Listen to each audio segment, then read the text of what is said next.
हरे कृष्णा कृष्ण कृष्ण हरे हरे, हरे राम राम राम हरे हरे। भगवद गीता द्वितीय अध्याय, श्लोक नंबर 54।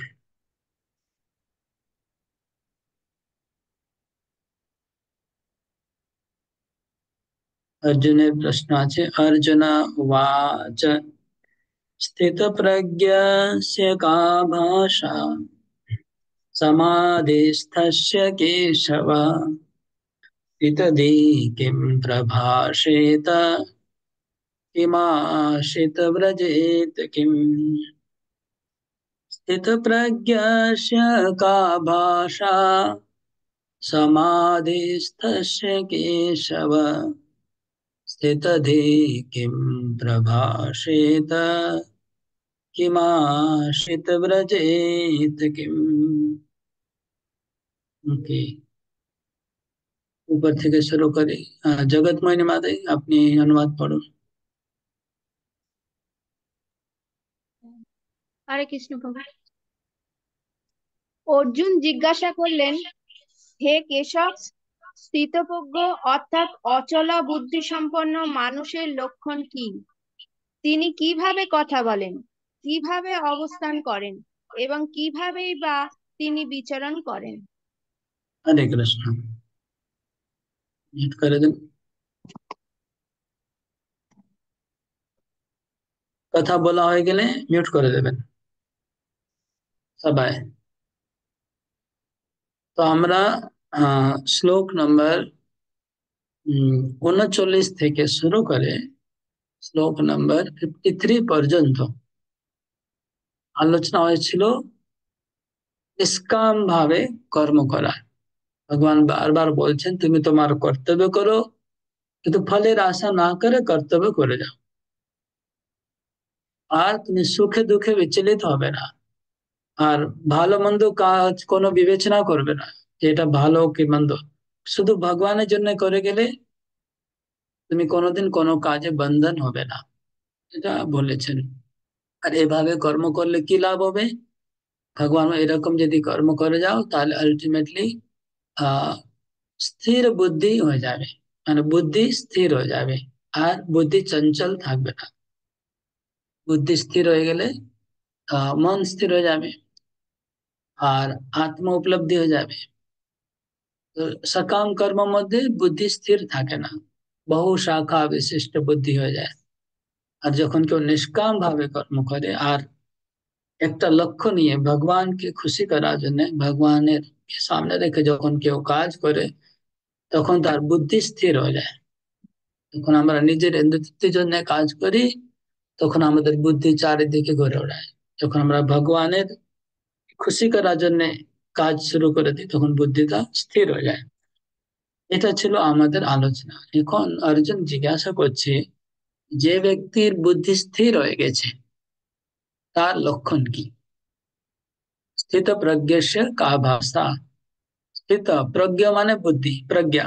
তো স্থিত প্রজ্ঞা, যার বুদ্ধি স্থির হয়ে গেছে, স্থিত হয়ে গেছে। ভাষা, ভাষা মানে, ভাষা মানে এটা ল্যাঙ্গুয়েজ, ল্যাঙ্গুয়েজ নয় এখানে। ভাষা মানে লক্ষণ কি, মানে যিনি স্থিতপ্রজ্ঞ আছে তিনি কি ভাষায় কথা বলে, ইংলিশে কথা বলে না সংস্কৃতে বলবে না বাংলায় বলবে না, নাকি অন্য কোনো আধ্যাত্মিক এরকম ল্যাঙ্গুয়েজ আছে যেটা দিয়ে কথা বলবে? তো এখানে ল্যাঙ্গুয়েজ বোঝাচ্ছে না, এখানে আহ বোঝাচ্ছে লক্ষণ কি, আর তাকে কি করে চেনা যাবে, স্থিতপ্রজ্ঞ ব্যক্তিকে কি করে চেনা যাবে। যখন মানুষ কথা বলে তখন তাকে চেনা যায়, কথা বললে মানুষকে চেনা যায়। তাই জন্য জিজ্ঞাসা করছে ওই জন্য তার ভাষা কি, তাকে কি করে চেনা যাবে।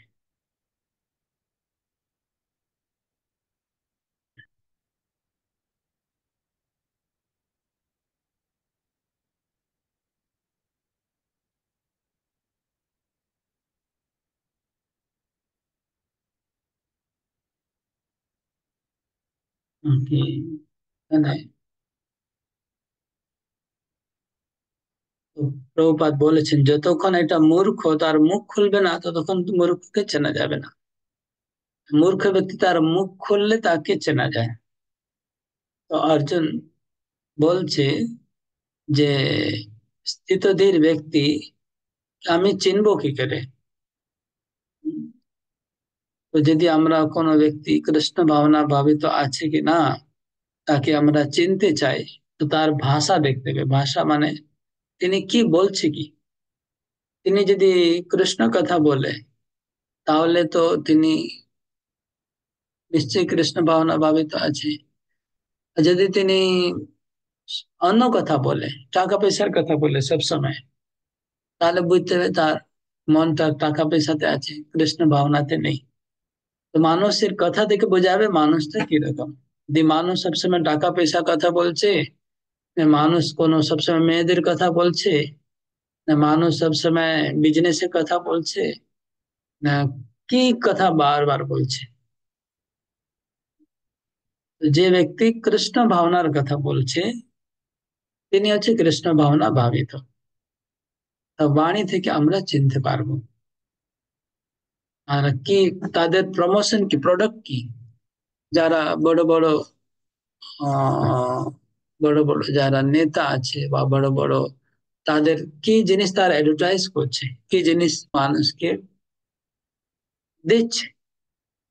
যদি কৃষ্ণ ভক্তি প্রদান করে, কৃষ্ণ ভাবনা দিচ্ছে, তাহলে তারা হচ্ছে কৃষ্ণ ভাবনা ভাবিত স্থিতপ্রজ্ঞ। বা অন্য কিছু তারা প্রমিস করছে। তারা কি প্রমিস করছে মানুষকে, যে আমি তোমাদের স্বর্গে নিয়ে যাব, আমি তোমাদের মুক্তি প্রদান করব, না আমি তোমাদেরকে টাকা ধনী বানিয়ে দেবো, অনেক টাকা পেয়ে যাবেন। কি জিনিস তারা প্রমিস করছে। এটা থেকে আমরা গুরুকে চিনতে পারবো, সাধুকে চিনতে পারবো যে সাধু কে। জি। আহ তো এখানে অর্জুন চারটা প্রশ্ন করেছেন। প্রথমে হচ্ছে স্থিতপ্রজ্ঞ কার ভাষা, তার লক্ষণ কি, তার লক্ষণ কি লক্ষণটা পরে আলোচনা হবে। স্থিত স্থিতপ্রজ্ঞ কার ভাষা সমাধিস্থ কেশব, যদি কিম প্রভাষেত কি কথা বলেন, সেটা আমরা অলরেডি আলোচনা করলাম। কিরকম কথা বলেন, কিম প্রভাষিত, কিম আহাসিত, তিনি কিভাবে বসেন। হুম, অর্জুন জিজ্ঞেস করছে কিম আসিত। আসিত মানে হচ্ছে বসা। হুম, মানে বাংলা লেখা আছে কিভাবে অবস্থান করেন। হুম, কিন্তু ইংলিশে লেখা আছে হাউ ডজ হি সিট, কিভাবে বসে। হাউ ডজ হি সিচুয়েটেড, কিভাবে তিনি অবস্থান করেন। আর কিভাবে তিনি গমনাগমন করেন, চলাফেরা করেন, মানে বিচরণ করেন। এখন উম যখন অর্জুন জিজ্ঞেস করছে কিভাবে বসেন, মানে বসার ভঙ্গিমা দিয়ে তো মানুষকে চেনা যাবে না যে তিনি পদ্মাসন নিয়ে বসছে, আহ, কিভাবে তিনি বসছে এটা দিয়ে মানুষকে চেনা যাবে না।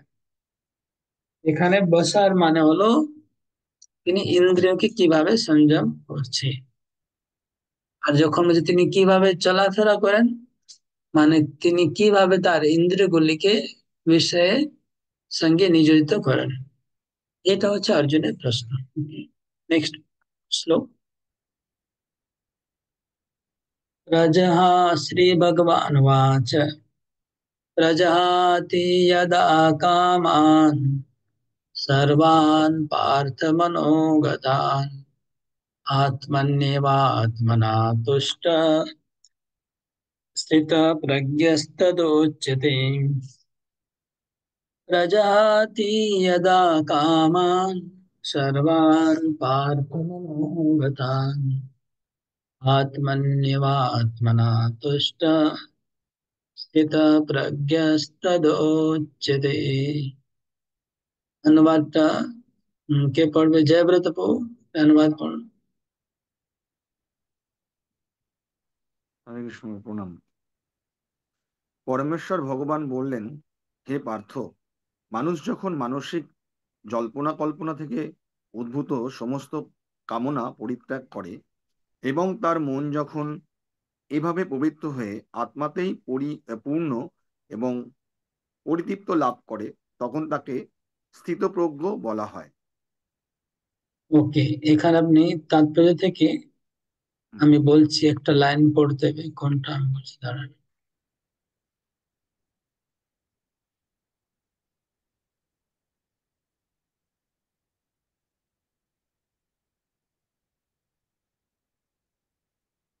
এটা পরের শ্লোকে, এখানে নেই। ওকে, এখানে এটুকু আছে। ওকে, তো ভগবান স্থিতপ্রজ্ঞ ব্যক্তির লক্ষণ বলছেন। তো লক্ষণ হলো, তিনি জীব যখন মানসিক জল্পনা কল্পনা থেকে উদ্ভূত মনোগত কাম পরিত্যাগ করে। তাহলে মানসিক জল্পনা কল্পনা থেকে উদ্ভূত কামনা বাসনা পরিত্যাগ করে। এই কথাগুলো বুঝতে হবে। যখন আমরা গীতা পড়বো, তো চেষ্টা করা উচিত প্রত্যেকটা লাইন না বুঝতে পারলে বারবার পড়তে হবে, চিন্তা করতে হবে। চিন্তা করলে তখন আপনারা গীতার অর্থ হৃদয়ঙ্গম করতে পারবেন। তো কি বলছে, মানসিক জল্পনা মানে মনের মধ্যে যত জল্পনা কল্পনা আসছে আর তার দ্বারা ইচ্ছাগুলো আসছে। প্রজাহাতি যদা কামান, কামান মানে ইচ্ছা। सर्वान पार्थ मनोगतान, मनोगतान মানে মানসিক জল্পনা কল্পনা। তো মানসিক জল্পনা কল্পনা থেকে যত কামনা গুলো সৃষ্টি হচ্ছে মনের মধ্যে, সেগুলো পরিত্যাগ করতে হবে। তো আমাদের মন বলছে না খালি মন শয়তানের কারখানা। হুম? তো আমাদের মন সর্বক্ষণ জল্পনা কল্পনা করতে থাকে, কিছু না কিছু জল্পনা কল্পনা আমরা সব সময় করি। মনটা কখনো খালি থাকে না। হুম? আর জল্পনা কল্পনা থেকে বিভিন্ন বাসনা গুলো উদয় হতে থাকে। হ্যাঁ? যখনই আমরা কল্পনা করব, তখন বাসনা উদয় হবে। যখন আপনি ধরুন একটা বিল্ডিং এ কল্পনা করলেন, তো বিল্ডিং কল্পনা করলে তখন বাসনা হবে, আচ্ছা তাহলে এরকম একটা রুম দরকার, এরকম ফ্ল্যাট দরকার। যখন আপনি কোনো দোকানের কল্পনা করছেন, মাথায় বাজারে কল্পনা করছেন, তখন মনে হবে ও এরকম দোকান দরকার। আপনি যদি বাজার শপিং মলের কল্পনা করছেন মাথায়, তো শপিং মলে কল্পনা করলে আচ্ছা আমি এই জিনিসটা কিনবো, এটা কিনবো, এটা কিনবো। বাসনা আছে। যখনই জল্পনা কল্পনা করবেন, তখন কিছু না কিছু বাসনা জাগবে মানে। এইভাবে জল্পনা কল্পনাটাও বন্ধ করতে হবে আর বাসনা গুলোটা পরিত্যাগ করতে বলছে কৃষ্ণ। প্রজাহাতি যদা কামান সর্বান পার্থ মনোগতান, মনের জল্পনা কল্পনা দ্বারা অনেক ইচ্ছাগুলি উদ্ভূত হতে থাকে। তাই জন্য মনের কি প্রথমে জল্পনা কল্পনা করতেই বন্ধ করতে হবে, দেওয়া যাবে না। হম। মনের কাজই হচ্ছে কল্পনা করা। কল্পনা না করে কি করে থাকবে? যদি আমরা মনকে এই গীতা ভাগবত এর মধ্যে ডুবাই, হুম, আর এটা কল্পনা করতে হবে, এই যে শ্লোক গুলো এটা চিন্তা করতে হবে। মনের কাজ চিন্তা করা, তো চিন্তা তো করবেই মন। তো কি চিন্তা করতে হবে? এই যে এর উপরে চিন্তা করতে হবে যে এই শব্দটা মানেটা কি। একটা শব্দের মানে প্রথমে বুঝতে হবে, তারপরে পুরো সেন্টেন্স, পুরো বাক্যের মানেটা কি হলো, বাক্যটা মানে হয়ে গেল, তারপরে পুরো অনুবাদের মানেটা কি হলো। মানেটা বুঝেন তারপরে তাৎপর্য পড়তে হবে। তো মনকে চিন্তা করতে কাজ মনের, তো এইভাবে চিন্তা করাতে হবে মনকে। আর যদি এই চিন্তা না করি আর জাগতিক জল্পনা কল্পনা করতে থাকি, তাহলে মনের মধ্যে অনেক বাসনা গুলো বারবার উদয় হবে। আর বাসনা গুলো উদয় হলে সেটা আমাদের ডিস্টার্ব করবে, ভক্তিকে ডিস্টার্ব করবে, কোনো কাজ তো হবে না। আমরা তো বাসনা তো অসংখ্য, কিন্তু কিছু প্রাপ্তি তো হবে না, শুধু ভক্তিতে ডিস্টার্ব হবে, টাইম ওয়েস্ট হবে। না, আমাদের উচিত মনটাকে জল্পনা কল্পনা থেকে বন্ধ রেখে সারাদিন এর মধ্যে ডুবে রাখতে হবে, গীতা ভাগবত মধ্যে সারাদিন ডুবে রাখতে হবে, বা কোনো সেবা মধ্যে ডুবে রাখতে হবে। এটা হচ্ছে প্রথম শ্লোক। ভগবান স্থিত প্রজ্ঞ ব্যক্তির লক্ষণ বলে যাচ্ছেন।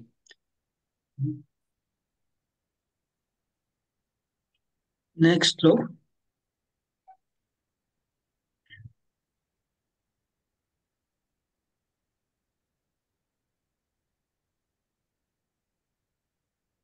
रज दुःखेष्वनुद्विग्नमना सुखेषु विगतस्पृहा वीतरागभयक्रोध स्थितधीर्मुनिरुच्यते दुःखेष्वनुद्विग्नमना सुखेषु विगतस्पृहा वीतरागभयक्रोध स्थितधीर्मुनिरुच्यते। অনুবাদ সবাই রেডি আছেন পড়ার জন্য? কাউকে বলছি ওকে। কি নাম? অসিত পটারে আপনি পড়তে পারবেন? রেডি নেই মানা, তাহলে মঞ্জুমালা মাতে আপনি পড়ুন, আনমিউট করুন পড়ছি আগে। আমি। আচ্ছা পড়ুন, হ্যাঁ।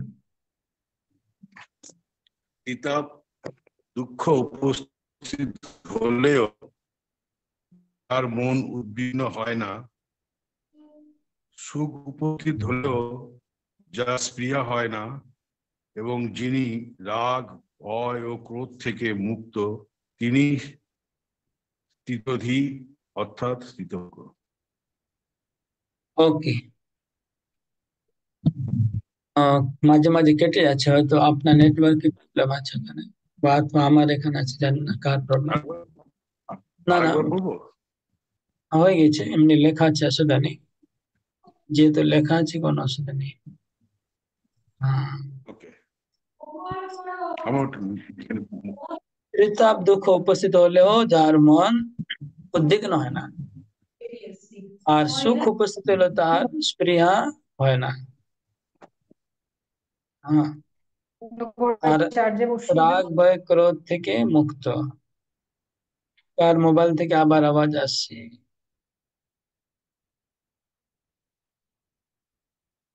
এখানে স্থিত ধীর মনি কে প্রশ্ন আছে, তাই না? তো আপনার তাৎপর্য দেখুন, প্রথম লাইনে, তাৎপর্য প্রথম লাইনে প্রভুপাদ তো দিচ্ছেন মুনি তাকে বলা হয়। আচ্ছা, আপনি প্রথম লাইনটা পড়ুন তাৎপর্য থেকে। আপনার মোবাইল একটু কেটে, হ্যাঁ, কেটে কেটে আসছে, কিছু প্রবলেম, নেটে মুনি তাকে বলা হয় যিনি কোনো স্থির সিদ্ধান্তে উপনীত না হয়ে নানা রকম অনুমান করার জন্য মনকে নানাভাবে আলোড়িত করতে পারে। তাই বলা হয় যে নানা মুনি নানা মত। কোনো মুনি মত যদি অন্য মুনির থেকে স্বতন্ত্র না হয় তবে তাকে যথার্থ মুনি বলা যায় না। আগে পড়ুন আর একটু। কিন্তু ভগবান এখানে বলেছেন স্থিতধী মুনি সাধারণ মুনির থেকে ভিন্ন। স্থিতধী মুনি সর্বদাই কৃষ্ণ ভাবনায় মগ্ন, কেননা তিনি জল্পনা কল্পনামূলক সমস্ত কার্যকলাপে পরিসমাপ্তি করেছে। তাকে বলা হয় প্রশান্ত নিঃশেষ মনোরথস্তু, অথবা তিনি জল্পনা কল্পনার অতিক্রম করে উপলব্ধি করতে পেরেছেন যে বাসুদেব তনয় ভগবান বাসুদেব কৃষ্ণই হচ্ছেন সবকিছু। তাকে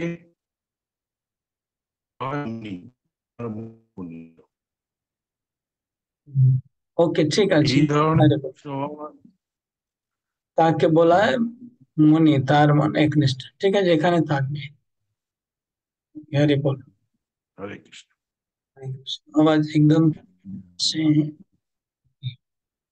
তো এখানে আপনার প্রশ্নটা একটু কারেকশন করুন। প্রশ্নটা হবে মুনিকে আর স্থিতধী মুনিকে, সাধারণ মুনিকে আর স্থিতধী মুনিকে, এরকম প্রশ্ন হবে। হুম। আর তারপরে দ্বিতীয় প্রশ্নটা সেপারেট করতে হবে, দুঃখ সুখ দুঃখ কিভাবে বিবেচনা করে, আলাদা প্রশ্ন করতে হবে মনে হয়। তাহলে মুনিকে যারা শ্রবণ করেছেন, উম তাৎপর্য যারা শ্রবণ করলেন, কিছু বুঝতে পেরেছে না কেউ বলতে পারবে? আমি জিজ্ঞেস করছি কাউকে, যারা একটু বুঝতে পেরেছেন কিনা। মুনি কাকে বলছেন প্রভুপাদ? সেবাময়ী মাতাজি বলুন।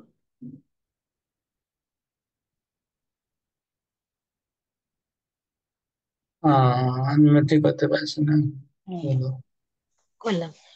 মুনি তাকে বলা হয় যিনি স্থির সিদ্ধান্তে উপনীত না না। না না, না আপনি তাৎপর্য থেকে না, নিজে থেকে বলুন। বুঝতে পেরেছেন তাহলে বুঝে বলুন। তাৎপর্য পড়া হয়ে গেছে অলরেডি, এখন বুঝিয়ে বলতে হবে, আনমিউট করে বলুন। ওকে, জয়দেব গৌরচন্দ্র বাবু।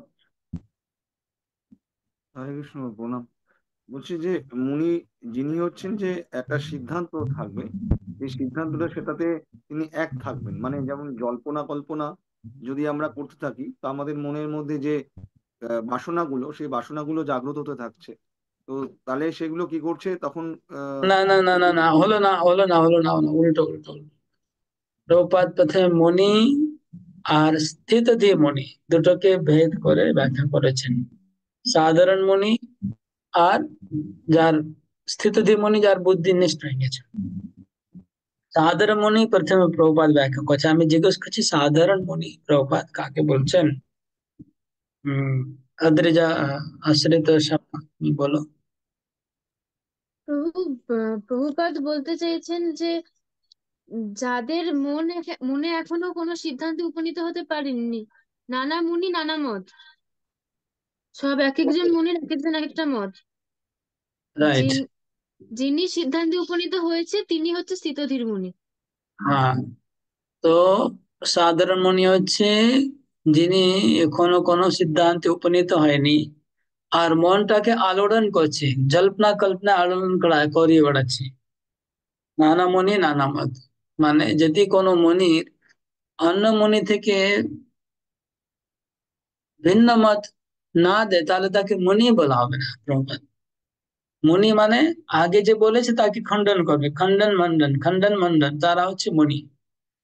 যাদের কাজই হচ্ছে কোন একটা সিদ্ধান্ত তাকে খণ্ডন করবে, সিদ্ধান্ত খণ্ডন করবে, তার নিজের কোনো মত নেই। হুম? এরকম লোক আপনার দেখবেন অনেক আছে, নিজের কোনো মত নেই কিন্তু তারা জল্পনা কল্পনা করতে থাকে আর খণ্ডন মন্ডন করতে থাকবে সবসময়। তাকে বলে সাধারণ মনি। মনি মানে মনন করতে পারে। মনন করা মানে কল্পনা করা, চিন্তা করা। যারা মনন করেন, যারা কল্পনা করেন, যারা চিন্তা করেন, আর নানা বিষয়ে মনটাকে আলোড়ন করে বেড়ায়, তারা হচ্ছে মুনি। মুনি মানে এক ধরনের সায়েন্টিস্ট বা মুনি, ঋষি মুনি এরা। বা সাধারণ মানুষ যারা কবিত্ব আছে, যারা অনেক তর্ক বিতর্ক করে, এরা সব মুনি ক্যাটেগরির মধ্যে আছে। তর্জা গর্জা সব কথা থাকে, এগুলো সব মুনি ক্যাটেগরি। এবার স্থিতধী মুনিকে, যিনি এই মনটাকে আলোড়ন করতে করতে করতে করতে জানতে পারলেন যে বাসুদেব সর্বমিতি সব আত্মা সুদুর্লভ। বাসুদেব কৃষ্ণ হচ্ছে সমস্ত কিছুর মূল, আর কৃষ্ণর সেবা করলে সব হয়ে যাবে। মনটা তার কৃষ্ণ মধ্যে একনিষ্ঠ হয়ে গেল, আর মনটাকে লালন করছে না। স্থিতি উনি সিদ্ধান্তে চলে এসছে। জীবনের জীবনের লক্ষ্য কি, লক্ষ্যে চলে এসছে, এখন তার একনিষ্ঠ বুদ্ধি হয়ে গেছে। এই জন্য স্থিতধী মনি। আর লক্ষ্যে উপনীত হয়নি সাধারণ মনি। Next no. আচ্ছা, এর মধ্যে আরো দুটো পয়েন্ট আছে, যে একজন শুদ্ধ ভক্ত অথবা একজন কৃষ্ণ ভাবনা ভাবিত ব্যক্তি তার জীবনে সুখ অথবা দুঃখ এলে তিনি কিভাবে প্রতিক্রিয়া করেন, সুখ দুঃখের প্রতিক্রিয়া তার কিরকম হয়, এটা তাৎপর্য বলেছেন প্রভুপাদ। উম, আমি বলছি, যখন কোন ভগবানের শুদ্ধ ভক্ত তার জীবনে দুঃখ আসে, দুঃখ এলে তিনি চিন্তা করেন। প্রভুপাদ বলছেন, আপনারা একটু তাৎপর্য দেখুন। এই ধরনের কৃষ্ণ ভাবনাময় ভগবত ভক্তকে ত্রিতাপ ক্লেশে কোনো আক্রমণ বিচলিত করে না। তিনি সব রকমের দুঃখ দর্শাকে ভগবানের আশীর্বাদ বলে মনে করেন।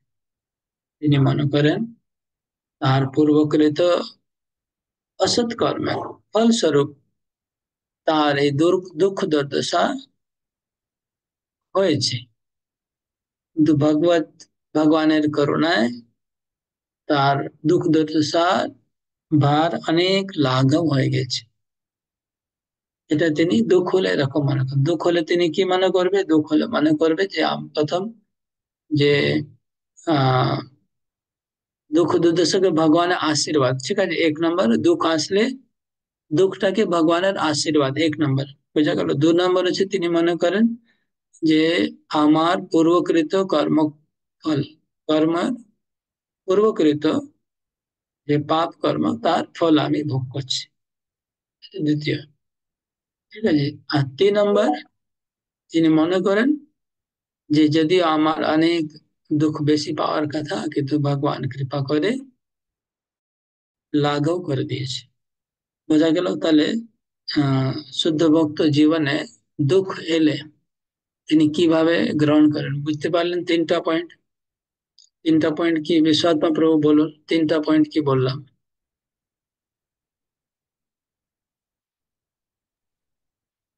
হরে কৃষ্ণ। প্রথম পয়েন্ট আপনি যেটা বললেন যে শুদ্ধ ভক্ত দুঃখ আসলে প্রথমে মনে করে এটা আমার ভগবানের আশীর্বাদ, দ্বিতীয় মনে করে যে এটা আমার পূর্বজন্মের কিছু কর্মফলের জন্য এই দুঃখটা আমি পাচ্ছি, তৃতীয়বার তিনি আরো মনে করছেন যে আমার আরো দুঃখ পাওয়ার বেশি কথা ছিল, কিন্তু ভগবানের অশেষ কৃপায় আমার দুঃখটা অনেক লাঘব হয়ে গেছে। এই আরে বল, তিনটেই। আরে বল, আরে বল।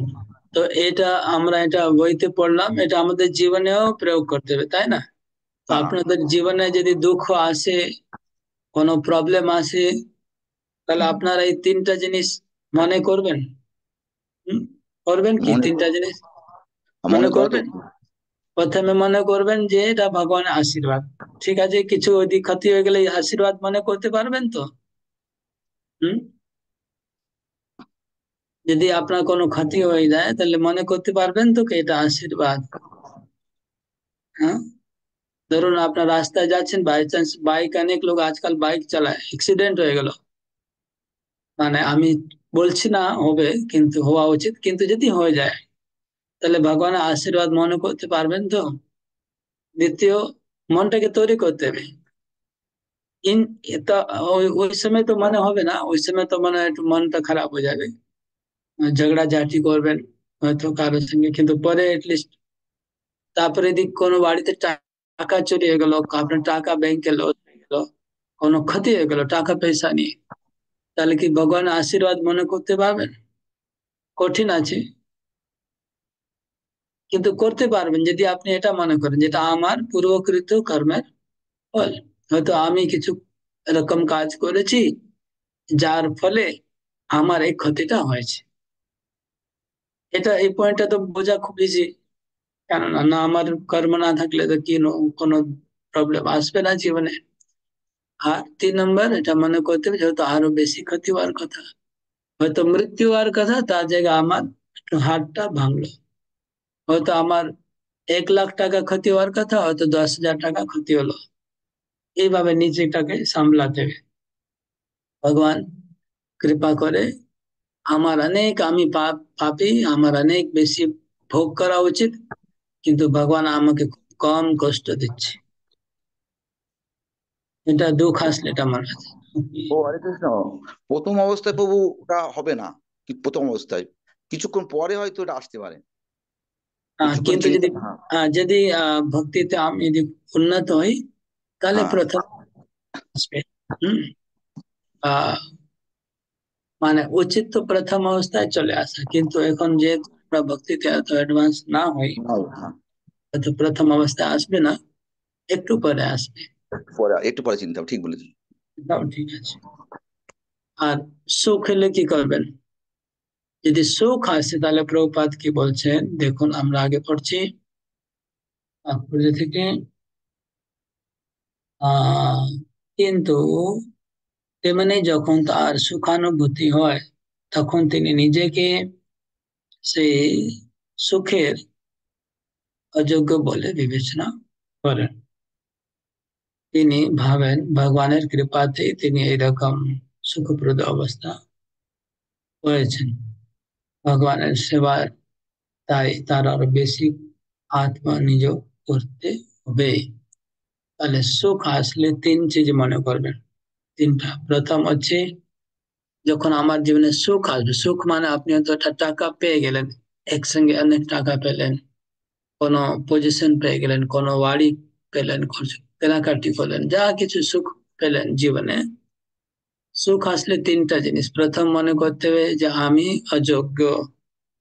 হম, ঠিক আছে, এটা আমার প্রাপ্য নয়, এটা প্রথম মনে করবেন। এটা মনে করলে হবে না যে আমার প্রাপ্য ছিল আমি পেয়েছি, এটা মনে করবেন না। প্রথম যে আমি আমার প্রাপ্য নয়, প্রথম এটা মনে করবেন, 1 নম্বর।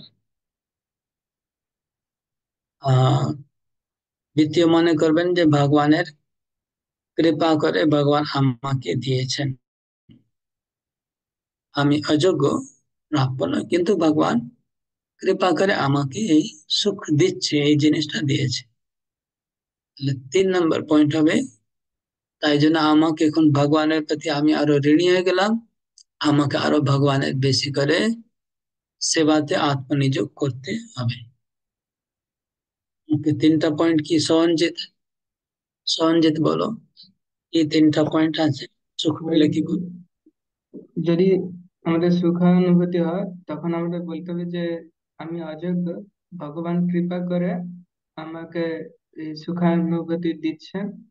আর যেহেতু ভগবান সুখানুভূতি দিচ্ছেন, আমি ভগবানের কাছে ঋণী, তাই জন্য আমাকে আরো ভালোভাবে সেবা করতে হবে। আরে বাহ, ঠিক আছে। তো এটা হবে উত্তর। হ্যাঁ, এই যে প্রশ্ন করেছিলাম ওর উত্তরটা হচ্ছে এটা, যেটা আমরা আলোচনা করলাম, 3টা ওইদিকে 3টা ওইদিকে। আপনি তো অনুবাদ লিখে দিয়েছিলেন আনসারে, ওটা অনুবাদ লিখলে হবে না। প্রথম প্রশ্ন ছিল স্থিতিদি মুনিকে, আর ওখানে এড করবেন সাধারণ মুনিকে আর স্থিতি মুনিকে। তার আলোচনা অলরেডি আগে করলাম। সাধারণ মুনি যারা মনটাকে আলোড়ন করে ঘুরে বেড়ায়, আর স্থিতি মানে যিনি বুঝে গেছে যে কৃষ্ণ হচ্ছে সর্বে সর্বা, কৃষ্ণতেই তার মন টিকে গেছে, জীবনের লক্ষ্যটা স্থির হয়ে গেছে। নেক্সট শ্লোক, यः सर्वत्रानभिस्नेहस्तत्तत्राप्य शुभाशुभम् नाभिनन्दति न द्वेष्टि तस्य प्रज्ञा प्रतिष्ठिता।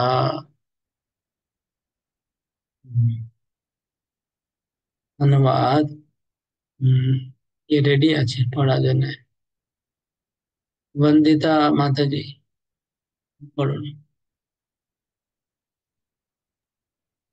হরে কৃষ্ণ প্রভু, দণ্ডবত প্রণাম। জড়জগতের যিনি সমস্ত জড় বিষয়ে আসক্তি রহিত, যিনি প্রিয় বস্তু লাভে আনন্দিত হন না এবং অপ্রিয় বিষয় উপস্থিত হলে দ্বেষ করেন না, তিনি পূর্ণ জ্ঞানে প্রতিষ্ঠিত হয়েছেন। আমাদের জীবনে যখন কোনো সুখের ঘটনা ঘটে, খুব বেশি আনন্দ হয়, তখন আমরা বিচলিত হয়ে যাই। আর যখন দুঃখদ ঘটনা ঘটে তখনও বিচলিত। বিচলিত মানে কি, আমরা তখন মনটা আমাদের ডাইভার্ট হয়ে যায়, ভক্তিতে থাকে না। যখন কারো খুব সুখের, যখন সুখের মধ্যে ডুবে যায় তখন আর ভক্তি হয় না।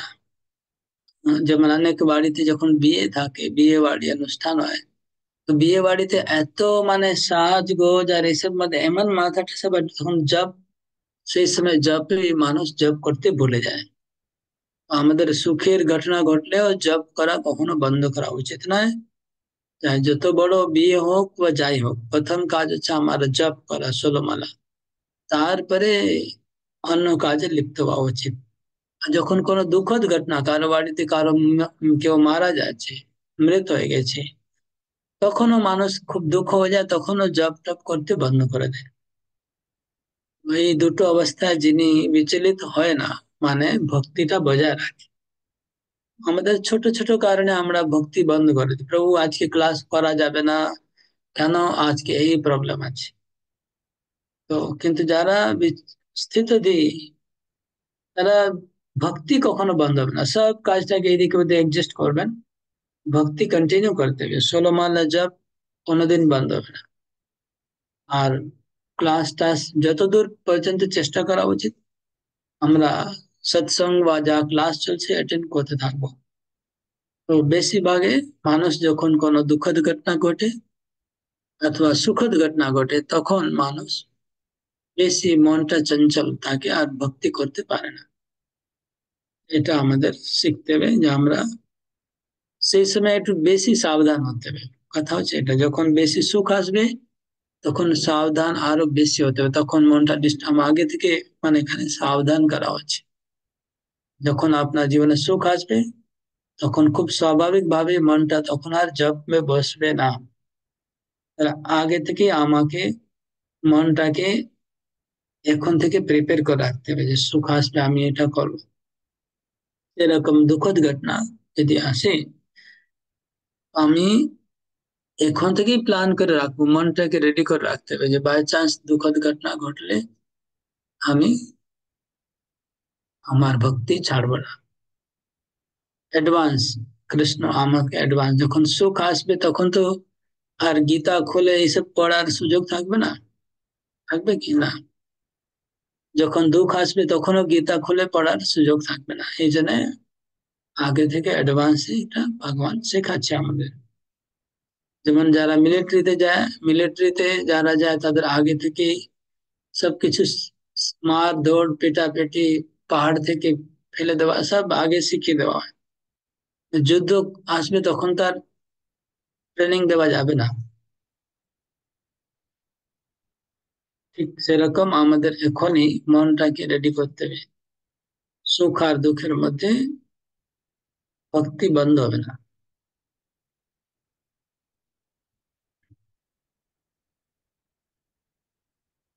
यदा संगरते चायं कुर्मोऽङ्गानीव सर्वशः इन्द्रियाणीन्द्रियार्थेभ्यः तस्य प्रज्ञा प्रतिष्ठिता। मंजुमाला माता पढ़ो।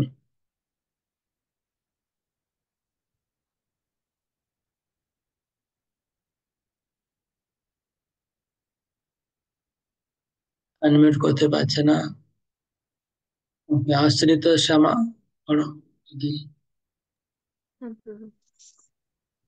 কুর্ম যেমন তার অঙ্গসমূহ তার কঠিন আবরণের মধ্যে সংকুচিত করে নিতে পারে, তেমনি যে ব্যক্তি তার ইন্দ্রিয়গুলিকে ইন্দ্রিয়ের বিষয় থেকে প্রত্যাহার করে নিতে পারেন, তার চেতনা চিন্ময় জ্ঞানে প্রতিষ্ঠিত। আর তাৎপর্য থেকে পড়ো কিছু কয়েকটা লাইন। যোগী ভগবত ভক্ত বা আত্মতত্ত্ব জ্ঞানীর লক্ষণ হচ্ছে তিনি তার ইচ্ছা অনুসারে তার ইন্দ্রিয়গুলিকে দমন করতে পারেন। অধিকাংশ মানুষই তাদের ইন্দ্রিয়ের দাস, আর তাই তারা ইন্দ্রিয়ের নির্দেশ অনুসারে পরিচালিত হয়। যোগীর অবস্থান সম্পর্কিত প্রশ্নের এটি হচ্ছে উত্তর। ইন্দ্রিয়গুলিকে বিষধর সর্পের সঙ্গে তুলনা করা হয়। সাধারণত ইন্দ্রিয়গুলি স্বেচ্ছাচারী ও উচ্ছৃঙ্খল। সাপুড়ে যেমন সাপকে পোষ মানায়, যোগী বা ভগবত ভক্তকেও ঠিক তেমনি কঠোরভাবে সর্পতুল্য ইন্দ্রিয়গুলিকে নিয়ন্ত্রণ করতে হবে। তারা তাদের কখনোই স্বাধীনভাবে কাজ করতে দেন না। শাস্ত্রে বিধিনিষেধ সম্বন্ধে নানা রকম নির্দেশ দেওয়া আছে, তার মধ্যে কয়েকটি অকরণীয় এবং কয়েকটি করণীয়। এই সমস্ত বিধিনিষেধের নির্দেশগুলি আচরণ করার মাধ্যমে ইন্দ্রিয়গুলিকে সংযত না করতে পারলে কৃষ্ণ ভাবনায় সুদৃঢ়ভাবে স্থিত হওয়া সম্ভব নয়। এই সম্বন্ধে এখানে খুব সুন্দরভাবে কূর্মের উদাহরণ দেওয়া হয়েছে। কূর্ম যে কোনো সময় তার অঙ্গগুলিকে তার খোলসের মধ্যে গুটিয়ে নিতে পারে, আবার প্রয়োজন হলে তাদের বার করে আনতে পারে। ঠিক তেমনি কৃষ্ণ ভাবনাময় ভগবত ভক্ত ভগবানের সেবার বিশেষ প্রয়োজনেই কেবল তার ইন্দ্রিয়গুলিকে ব্যবহার করেন, আর অন্য সময় তাদের গুটিয়ে রাখেন। অর্জুনকে এখানে শিক্ষা দেওয়া হয়েছে তার নিজের তৃপ্তি সাধনের জন্য ইন্দ্রিয়গুলিকে ব্যবহার না করে ভগবানের সেবায় সেগুলিকে নিয়োজিত করাবার জন্য। ভগবানের সেবায় কিভাবে ইন্দ্রিয়গুলিকে নিয়োজিত রাখতে হয় তা কূর্মের দৃষ্টান্ত দিয়ে বোঝানো হয়েছে, যেহেতু কূর্ম ইন্দ্রিয়গুলিকে গুটিয়ে রাখতে পারে। দেখুন, তো দুটা উদাহরণ, কচ্ছপের উদাহরণ আছে আর একটা সাপের উদাহরণ আছে। সাপটাকে সাপ করে পোষ মানায়, তারপরে সাপ ওড়ে সঙ্গে তাকে তার সঙ্গে খেলছে, কিন্তু সাপ তাকে কামড়াচ্ছে না। সাপকে সঙ্গে নিয়ে তার গলায় রেখে দিচ্ছে, সাপ সঙ্গে খেলা। মাঝে মাঝে দেখছি অনেক ভিডিও ফিডিও আছে, ছেলেরা সাপের সঙ্গে খেলছে। তো আমি শুনছি নাকি সাপের দাঁত গুলো ভেঙে দেওয়া হয়। এটা আপনারা জানেন কিনা? দাঁত ভেঙে দিতে হবে। তো ঠিক সেরকম আমাদের ইন্দ্রিয়ের দাঁত ভেঙে দেওয়া মানে ইন্দ্রিয়কে নিয়ন্ত্রণ কিভাবে হবে? নিয়ন্ত্রণ প্রপাল বিধি নিষেধ। যদি আমরা ইন্দ্রিয়গুলিকে বিধি নিষেধ কাজের থেকে যে যে কাজ করা নিষেধ আছে সেখানে ইন্দ্রিয়কে নিয়ে যাব না, যেগুলো করার আলাও আছে সেখানে ইন্দ্রিয়কে নিয়ে যাবো। এইভাবে পোষ মানাতে হবে ইন্দ্রিয়কে। ইন্দ্রিয় যখন পোষ হয়ে যাবে, আচ্ছা বাঘ কি করে পোষ মানায়? বাঘের গল্প আমি শুনেছি। বাঘকে যখন পোষ মানায়, ওরা বাঘকে প্রথমে ধরে নিয়ে আসে জঙ্গল থেকে। ধরে আসার পরে তাকে না খেতে দেয় না অনেকদিন, অনেকদিন খেতে দেয় না। তখন খুব একদম দুর্বল হয়ে যায়, তখন তাকে অল্প খেতে দেয়। আর যখন খেতে যায় আবার তাকে মারে। আবার খিদা থাকে, আবার অল্প খেতে দেয়, আবার মারে।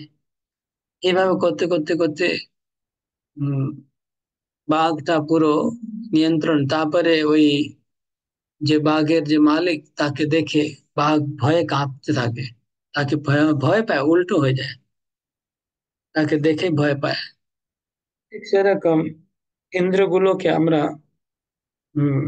যখন কোনো খারাপ কাজে যেতে ইচ্ছা করবে তখন মন থেকে মারতে হবে তাকে, আর ভালো কাজে নিযুক্ত করতে হবে। আর কিছুদিন তাকে অনাহার রাখতে হবে। অনাহার মানে ভোগ করতে দেওয়া হবে না, রাইট? ইন্দ্রকে ভোগ করতে দেওয়া হবে না, শুধু লিমিটেড, যেটা খুব প্রসাদ, আর সেটাও খুব নিয়মিত প্রসাদ, সেভাবে যদি তাকে ট্রেনিং দেওয়া ইন্দ্রকে, ধীরে ধীরে ইন্দ্রগুলো পোষ হয়ে যাবে।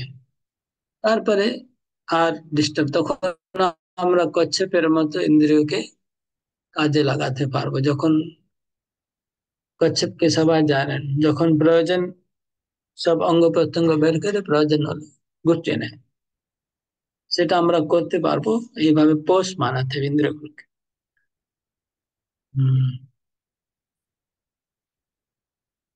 বাঘের গল্পটা আমি মানে অনেকদিন চর্চা নেই তো অনেকটা ভুলে গেলাম, আগে ভালো করে জানতাম।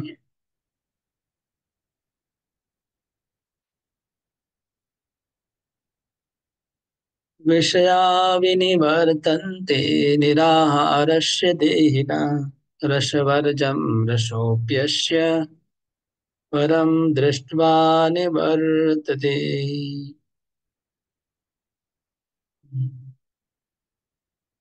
ধন্যবাদ। এবার কে রেডি আছে পড়ার জন্য? রঞ্জিত চৌধুরী পড়ুন। হরে কৃষ্ণ প্রভু। দেহ বিশিষ্ট জীব ইন্দ্রিয় সুখ ভোগ থেকে নিবৃত্ত হতে পারে, কিন্তু তবুও ইন্দ্রিয় সুখ ভোগের আসক্তি থেকে যায়। কিন্তু উচ্চতর স্বাদ আস্বাদন করার ফলে তিনি সেই বিষয় তৃষ্ণা থেকে চিরতরে নিবৃত্ত হন। ওকে, তারপরে থেকে কয়েকটা লাইন পড়ুন।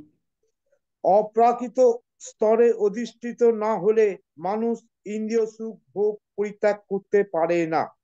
বিধি নিষেধের দ্বারা ইন্দ্রিয় সুখ ভোগ থেকে নিবৃত্ত হওয়ার পন্থা অনেকটাই রোগীর বিশেষ ধরনের খাদ্যের প্রতি নিষেধাজ্ঞার মতো। রোগী সাধারণত এই সমস্ত বিধি নিষেধ মানতে চায় না এবং তার রোগের জন্য ওই সমস্ত খাদ্যদ্রব্য খেতে সাময়িকভাবে বিরত থাকলেও তার খাওয়ার লালসা কোনো অংশে কমে না। তেমনি যম, ওকে, হ্যাঁ, নিয়ম, ঠিক আসন, আছে, ঠিক প্রাণায়াম, আছে। প্রত্যাহার, ধারণা, ধ্যান আদি সমন্বিত অষ্টাঙ্গ যোগের মতো কিছু পারমার্থিক পদ্ধতির দ্বারা যে ইন্দ্রিয় সংযম তা উন্নত জ্ঞানহীন অল্প বুদ্ধি সম্পন্ন ব্যক্তিদের জন্য অনুমোদিত হয়েছে। কিন্তু যিনি কৃষ্ণ ভাবনায় প্রগতি সাধনের মাধ্যমে ভগবান শ্রীকৃষ্ণের ওকে, কন্দর্প বাস, কোটি কমন, বাস, বাস। ঠিক আছে। এখানে তো এই শ্লোকে বলছে যে বিষয়াভিনিবর্তন্তে নিরাহারস্য দেন। আমরা যদি ইন্দ্রিয়গুলিকে অনাহার, অনাহার মানে জানেন তো, অনাহার মানে খেতে না দেই, ইন্দ্রিয়গুলিকে আমি অনাহারে রাখি দিই, মানে খেতে না দিই, তাহলে মনের বাসনা কিন্তু যাবে না, তাই না? মনের বাসনা যাবে না।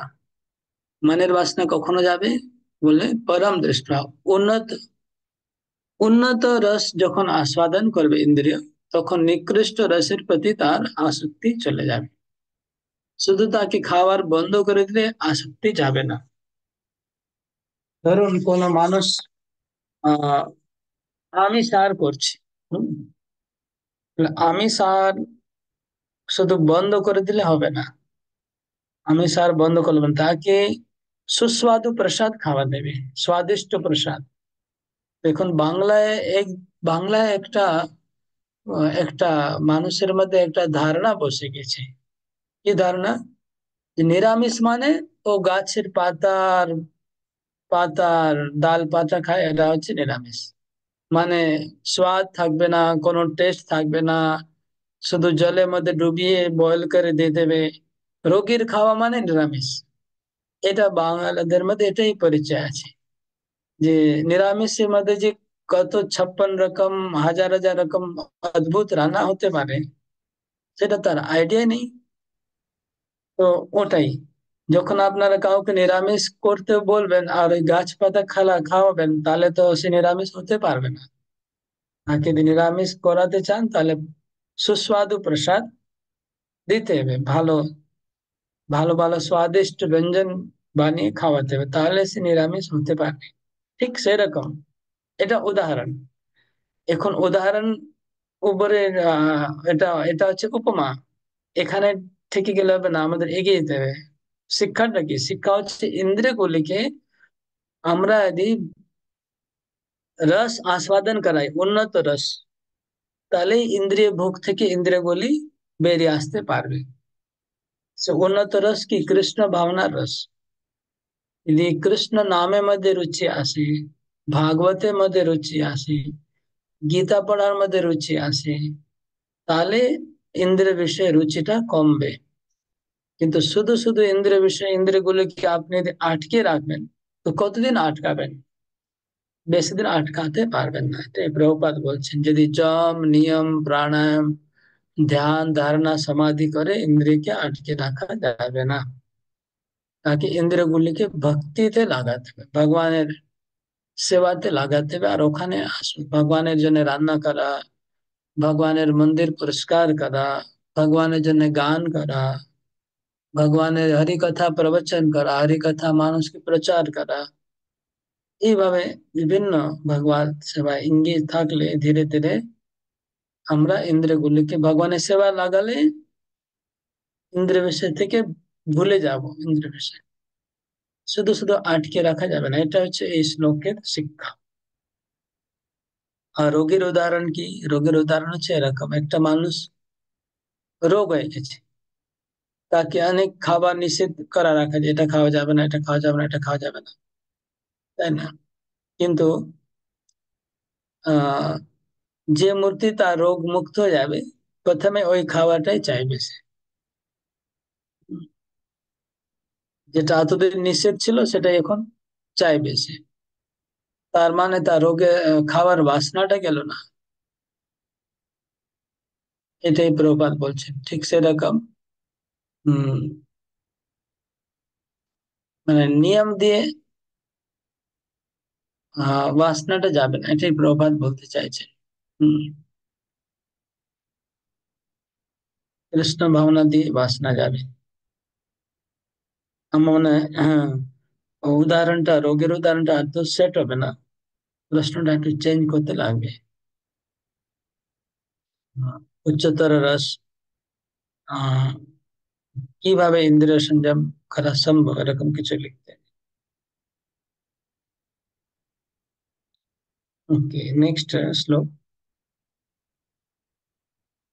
यततोऽपि कौन्तेय पुरुषस्य विपश्चिता इन्द्रियाणि प्रमाथीनि हरन्ति प्रसभं मनः।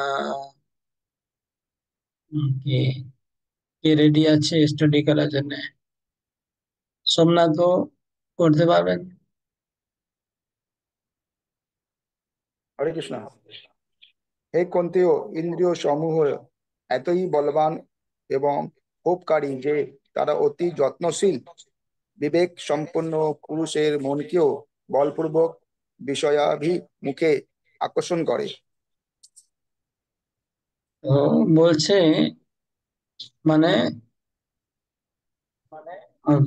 যত্নশীল, অতি যত্নশীল, যত্ন না অতি যত্নশীল আর বিবেক সম্পন্ন পুরুষ তাকেও ফোল ডাউন করে দেয়, পতন, তারও পতন হয়ে যায়। ইন্দ্রিয় অত প্রবল, যারা অনেক বড় বড় উচ্চ স্তরে আছেন, তারাও ইন্দ্রিয়ের প্রলোভনে, ইন্দ্রিয়ের লালচে তাদেরও বিপদগামী হতে হয়। এত ভয়ঙ্কর আছে ইন্দ্রিয়। ইন্দ্রিয় এত ভয়ঙ্কর যে যারা বিবেক সম্পন্ন মানে বুঝতে পারছেন, যারা অনেক উন্নত বিবেক সম্পন্ন পুরুষ, যাদের বিবেক হয়ে গেছে যে এটা জড়, এটা চেতন, এটা ভৌতিক, এটা আধ্যাত্মিক, এটা বন্ধনের কারণ, এটা মুক্তির কারণ, সেটা জানে, তা সত্ত্বেও নিজেকে আটকাতে পারবে না। আর যত্নশীল, যত্নও করছে, তা সত্ত্বেও পারবে না। এটা তাৎপর্য প্রভুপাদ উদাহরণ দিয়েছেন। দুর্বাসা মুনি, বিশ্বামিত্র যেমন মেনকা এসছে তখন তিনি বিচলিত হয়ে গেছে, কিন্তু হরিদাস ঠাকুর বিচলিত হয়নি। কারণ হরিদাস ঠাকুর ভগবানের সেবায় তার ইন্দ্রিয়কে ব্যবহার করেছে। যোগী, যোগী যেহেতু ইন্দ্রিয়কে আটকে রাখছে কিন্তু ভগবানের সেবায় লাগাচ্ছে না, তাই জন্য তার পতন হয়ে যাচ্ছে। নেক্সট শ্লোক।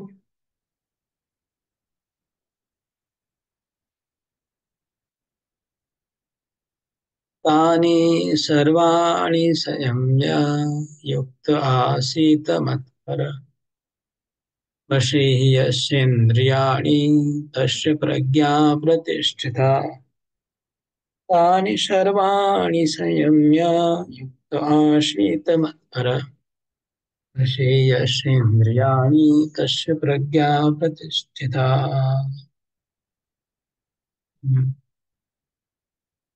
ধন্যবাদ। উনকে পড়বে আহ বলবো প্রভু? হ্যাঁ, পড়। যিনি তার ইন্দ্রিয়গুলোকে সম্পূর্ণরূপে সংযত করে আমার প্রতি উত্তমা ভক্তিপরায়ণ হয়ে এবং ইন্দ্রিয়গুলোকে সম্পূর্ণরূপে বশীভূত করেছেন, তিনিই স্থিতপ্রজ্ঞ। তো আহ, উম, আগে শ্লোকে, পূর্ববর্তী শ্লোকে ভগবান বললেন যে ইন্দ্রিয় সংযম করা খুব কঠিন, উম, বড় বড় মুনি ঋষিরাও পারে না। এই শ্লোকে ভগবান নিজেই উপায় দিচ্ছেন কিভাবে ইন্দ্রিয়কে সংযম করা সম্ভব হবে। তিনি বলছে তানি সর্বাণি संयम्य युक्त आशित मत कर। এই সমস্ত ইন্দ্রিয়কে তুমি আমার সঙ্গে যুক্ত করে দাও। ভগবান প্রথম শ্লোকে বললেন যে এটা সম্ভব নয়, যত্নবান পুরুষেরাও তাদের ইন্দ্র দ্বারা বিচলিত হয়ে যায়। এখন তানি সর্বাণি संयम्य, তানি সর্বাণি মানে ইন্দ্রিয়কে অনেক সময় ঘোড়া বলা হয়, ঘোড়া। আর ঘোড়াগুলোকে সংযম্য মানে তাদের নাকে রশ্মি বাঁধতে হয় না, নাথুনি, ওটা বেঁধে ঘোড়াটাকে আপনি কন্ট্রোল করতে পারেন। যদি ঘোড়ার রশি না থাকে তাহলে অসম্ভব, কেউ তাকে ধরতে পারবে না, কোনো মানুষ ধরতে পারবে না। যদি ঘোড়াটাকে রশি বাঁধা থাকে, रस्सी बंधे सब घोड़ाটাকে আপনি এক জায়গায় নিয়ে এসে বাঁধতে পারেন। ভগবান বলছে সমস্ত ইন্দ্রিয়কে সংযম করে युक्त आशित मत पर, সব ইন্দ্রিয়গুলোকে নিয়ে আসো, যেমন ঘোড়াকে দড়ি ধরে নিয়ে আসা হয়, আর নিয়ে সেটা খুঁটিতে বাঁধতে হয়। ঠিক, তুমি বেঁধে দাও কোথায়? আমাত, युक्त মানে বেঁধে দেওয়া, আমার চরণে বেঁধে দাও। মত पर আমার মধ্যে, ইন্দ্রিয়গুলোকে সব তুমি গুটিয়ে নিয়ে আমার মধ্যে লাগিয়ে দাও, এটা ভগবান বলছেন। তাহলে ইন্দ্রিয়কে নিয়ন্ত্রণ করতে পারবে। যেমন ঘোড়াগুলোকে আমি দিয়ে নাদ দিয়ে বেঁধে সব ঘোড়াকে ধরে এটা খুঁটিতে বেঁধে দিই, ঘোড়াগুলো দাঁড়িয়ে থাকবে সারাদিন। সেরকম ইন্দ্রিয়গুলোকে সংযম করে ভগবানের চরণে বেঁধে দিতে হবে।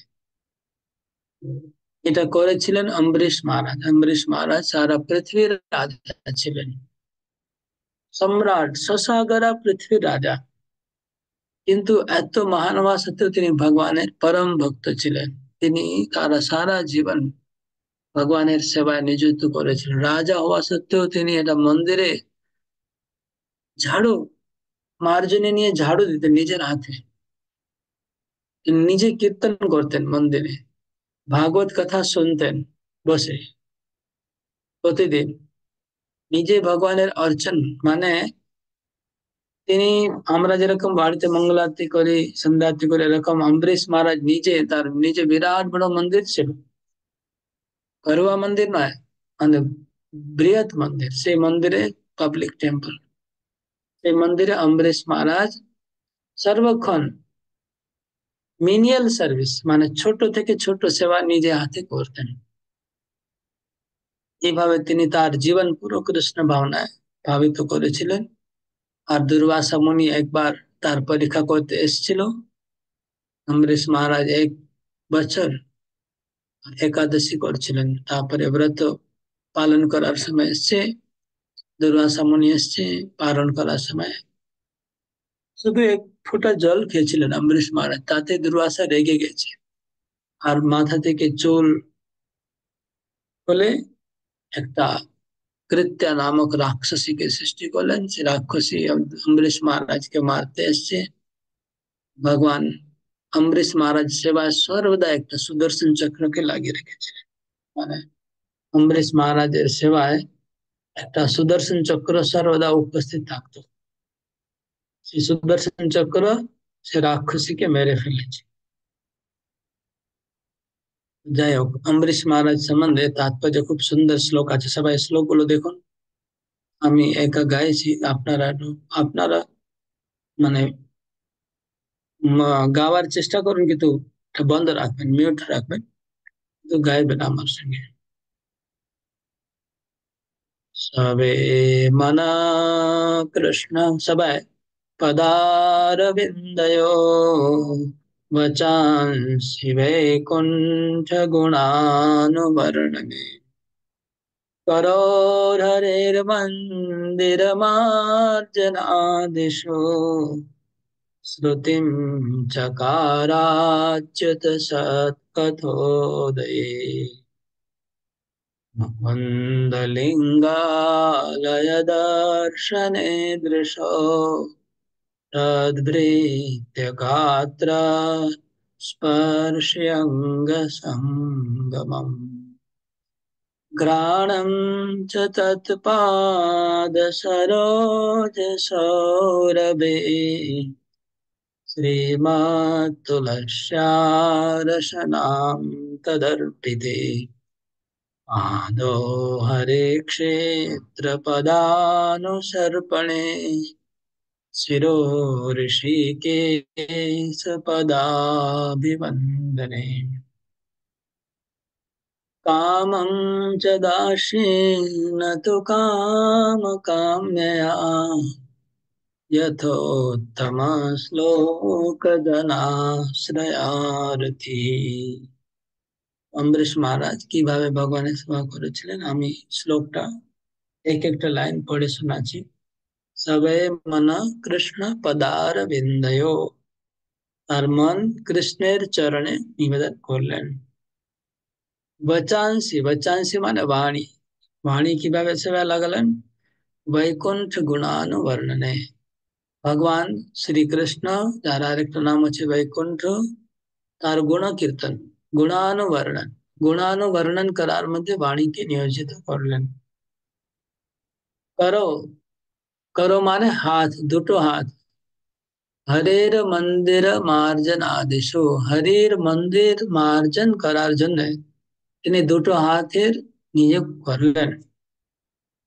শ্রুতিম, শ্রুতি মানে কান, শ্রুতিম চকার অচ্যুত সৎ কথোদয়ে, দুটো কান দিয়ে ভগবানের কথা শ্রবণ করছিলেন। মুকুন্দ লিঙ্গালয় দর্শনে দৃশ্য, দৃশ্য মানে আঁখ, চোখ, চোখ কি কাজে লাগালেন? মুকুন্দ লিঙ্গালয় দর্শন, ভগবান শ্রী মুকুন্দের শ্রী বিগ্রহ, রাধা মাধব, রাধা গোবিন্দ, জগন্নাথ, ওনাদের দর্শন করার মধ্যে দুটি চোখকে নিয়োজিত করেছিলেন। ভগবানের ড্রেস, চরণ থেকে শুরু করে মাথা পর্যন্ত, যত বেশি আমরা দর্শন করব ভগবানকে, তত জড় জাগতিক বিষয়ে দর্শন করার আকাঙ্ক্ষা চলে যাবে। তদ্বৃত্য গাত্রে স্পর্শ অঙ্গ সঙ্গমম, স্পর্শ ভক্তের, ভগবানের ভক্তের চরণ স্পর্শ, ভগবানের ভক্তের স্পর্শ করে তিনি স্পর্শ ইন্দ্রিয় কাজে লাগালেন। ঘ্রাণম, ঘ্রাণেন্দ্রিয় কিভাবে কাজ লাগালেন? তৎপাদ সরোজ সৌরভে, ভগবানের চরণে যে পুষ্প নিবেদন করা ছিল, সে পুষ্প গ্রহণ করলেন।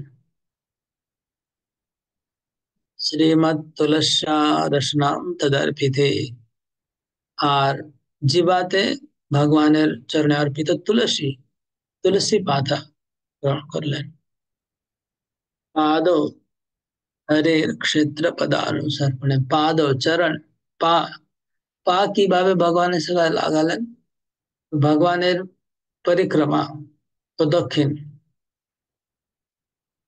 শির মাথা, মাথা কিভাবে কাজে লাগালেন? ঋষিকেশ পদা অভিবন্দনে, ঋষিকেশ ভগবানের চরণে নমস্কার, প্রণাম, দণ্ডবত প্রণাম, দণ্ডবত প্রণাম করার জন্য মাথাটাকে কাজে লাগালেন। আর হৃদয়ে বাসনা, কামনা বাসনা কিভাবে কাজ, কোথায় কাজে লাগালেন? তো ভগবানের সেবা করার জন্য তার বাসনাকে নিয়োজিত করলেন। ভগবানের সেবা আমি কি করে বেশি করে করতে পারি, এইভাবে অম্বরীশ মহারাজ তার সম্পূর্ণ শরীর ভগবানের সেবায় লাগালেন। আমাদের এইভাবে এখান থেকে শিক্ষা গ্রহণ করা উচিত, আর আমাদের পুরো সমস্ত শরীর, সমস্ত ইন্দ্রিয়কে ভগবানের সেবায় লাগাতে হবে। নেক্সট শ্লোক। ধ্যায়তো বিষয়ান পুংস সঙ্গস্তেষুপজায়তে, সঙ্গাৎ সঞ্জায়তে কাম, कामात् क्रोधोऽभिजायते, क्रोधात् भवति सम्मोहः, सम्मोहात् स्मृतिविभ्रमः, स्मृतिभ्रंशात् बुद्धिनाशात् प्रणश्यति। अनुवाद। सब श्यामाकांत माथाई अनुवाद पढ़ो। হরে কৃষ্ণ। ইন্দ্রিয়ের ইন্দ্রিয়ের বিষয় সমূহ সম্বন্ধে চিন্তা করতে করতে মানুষের তাতে আসক্তি জন্মায়। আসক্তি থেকে কাম উৎপন্ন হয় এবং কামনা থেকে ক্রোধ উৎপন্ন হয়। ক্রোধ থেকে সম্মোহ এবং সম্মোহ থেকে স্মৃতিবিভ্রম, স্মৃতিবিভ্রম থেকে বুদ্ধিনাশ এবং বুদ্ধিনাশ হওয়ার ফলে সর্বনাশ হয়। অর্থাৎ মানুষ পুনরায় জড় জগতের অন্ধকূপে অধঃপতিত হয়। তো এটা হচ্ছে আমাদের গ্রাজুয়াল, মানে ধাপে ধাপে পতন কিভাবে হয় তার বর্ণনা। এর উপর একটা একটা ছবিও আছে। ছবিটা আমি উম, গীতাতে একটা ছবি আঁকা আছে এটা বোঝানোর জন্য, কিন্তু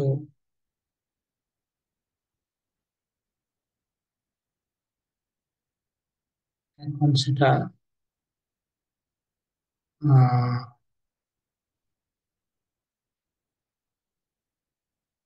যাই হোক, ওটা বোঝাই যাচ্ছে, ছবি দরকার নেই। ইন্দ্রিয় বিষয়ের চিন্তা করলে, আমরা যখন কোনো চিন্তা করি তাহলে আসক্তি জন্মায়। তো চিন্তা থেকে শুরু হচ্ছে পতন, শুরু হচ্ছে চিন্তা থেকে। যে পতনের সিঁড়ি আছে, এই সিঁড়িটা আপনাদের আমি শেয়ার করছি, এটা দেখতে পারবেন। এই যে সিঁড়ি আছে, এটা ধাপে ধাপে আমরা নিচে নামছি, এটা ইংলিশে লেখা আছে। প্রথম হচ্ছে কন্টেম্পলেশন। কন্টেম্পলেশন মানে হচ্ছে চিন্তা করা। যদি আমরা চিন্তা করি তাহলে আসক্তি হবে। তো আমাদের প্রথম স্টেজ থেকেই নিজেকে আমাদের আটকাতে হবে। আমরা নিজেকে যদি পতন হতে রক্ষা করতে, নিজে পতন না হতে চাই, তাহলে 1 নম্বর পয়েন্টে সাবধান হতে হবে, সেটা হচ্ছে চিন্তা করব না। তো চিন্তা করার পরে কি হবে? অ্যাটাচমেন্ট, আসক্তি হবে। যেরকম ধরুন আপনি মোবাইলে অ্যাডভার্টাইজ আসছে, হুম, বিভিন্ন জিনিস অ্যাডভার্টাইজ আসছে, এটা ওটা ওটা, তখন চিন্তা করলে তখন ইচ্ছা হবে, আসক্তি, যে আমি এই বস্তু চাই, এটা এই জিনিসটা খুব ভালো, এটা মানে মানে এটা আসক্তি হয়ে গেল। আর আসক্তি পরে কাম, কাম মানে ইচ্ছা হয়ে গেল যে আমি ওটা চাই। আর কাম থেকে ক্রোধ, ওটা না পাওয়া গেলে ক্রোধ হয়ে যাবে। আর ক্রোধের পরে মোহ, সম্মোহ। সম্মোহ মানে পুরো মোহিত হয়ে যাওয়া, মানে কিছু বিবেক বুদ্ধি থাকে না। মোহিত হয়ে গেলে মানুষ, কিছু জ্ঞান থাকে না, জ্ঞান ঢাকা পড়ে যায় অজ্ঞান দিয়ে। আর তারপরে বিভ্রান্তি হয়ে যায়, স্মৃতি বিভ্রম। সম্মোহ পরে স্মৃতি বিভ্রম, স্মৃতি থাকে না, যে আমি কে আছি, আমি কোথায় থাকি, এগুলো মানুষ ভুলে যায়। যার সঙ্গে আমি রাগ করছি তিনি কে, ভুলে যাচ্ছে। তারপরে বুদ্ধিনাশ, বুদ্ধিনাশ থেকে প্রনাশ, বিনাশ। এটা গ্রাজুয়াল ফল ডাউন। আমরা এই ফল ডাউন থেকে নিজেকে রক্ষা করতে গেলে চিন্তা স্তর থেকে নিজেকে বাঁচতে হবে।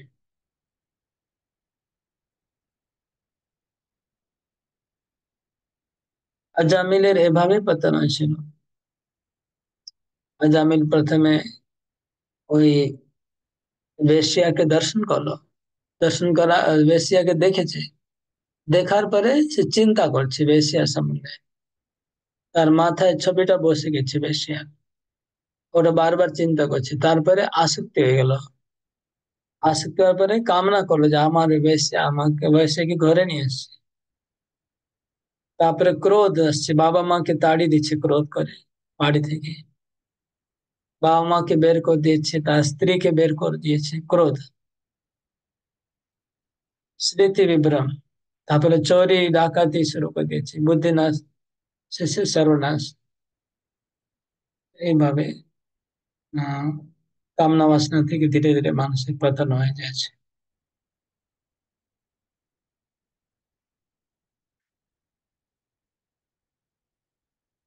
আহ কোন প্রশ্ন আছে এই শ্লোকের উপরে?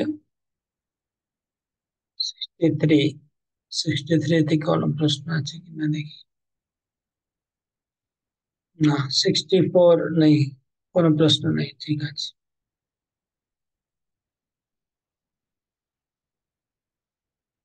रागद्वेष विमुक्तिस्तु विषयानिन्द्रियश्चरन् आत्मवशे विधेयात्मा प्रसादम् अधिगच्छति। অনুবাদ কে রেডি আছে পড়ার জন্য এবার? আহ সুদেবী ব্রজগোপী মাধবী, মঞ্জুমালা মাধবী নেক্সট সংযত পরে চিত্ত মানুষ প্রিয় বস্তুতে সংযত স্বাভাবিক আসক্তি এবং অপ্রিয় বস্তুতে স্বাভাবিক বিদ্বেষ থেকে মুক্ত হয়ে তার বশীভূত ইন্দ্রিয়ের দ্বারা ভগবত ভক্তির অনুশীলন করার মাধ্যমে ভগবানের কৃপা লাভ করেন। ওকে, সংযত চিত্ত মানুষ প্রিয় বস্তুতে স্বাভাবিক আসক্তি, মানে প্রিয় বস্তুতে আসক্ত হবে না আর অপ্রিয় বস্তুতে বিদ্বেষ করবে না।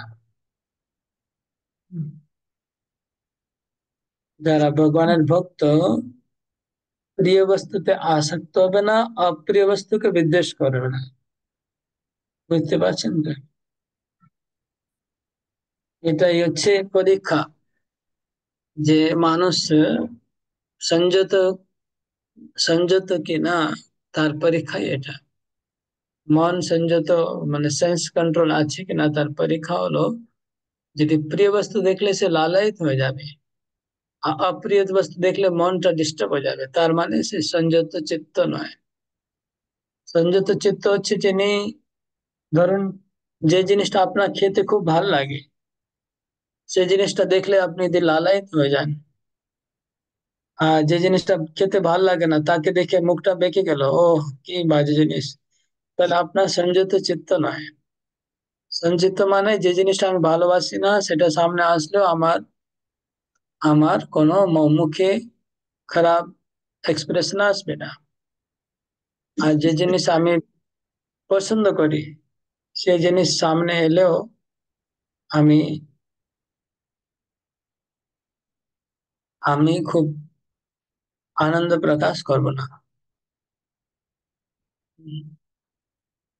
ঠিক সেরকম যে লোকগুলো আমাকে পছন্দ করি, আমি যাদেরকে, তাদের দেখলে আমি খুশ হয়ে গেলাম, যাদেরকে পছন্দ করি না তাকে দেখে আমি অখুশি হয়ে গেলাম, তো এটা হচ্ছে অসংযত চিত্ত ব্যক্তির। বুঝা গেল? সংযত চিত্ত মানে ভালো বস্তু, ভালো ব্যক্তি, ভালো পরিবেশ মধ্যেও আসক্ত হবে না, আর খারাপ বস্তু, খারাপ ব্যক্তি, খারাপ পরিবেশ দেখেও তার বিরক্তি হবে না। আসক্তি বিরক্তি দুটোই কন্ট্রোল করবে। प्रसादे सर्वदुःखानां हानिरस्योपजायते प्रसन्नचेतसो यासो बुद्धि पर्यवतिष्ठति।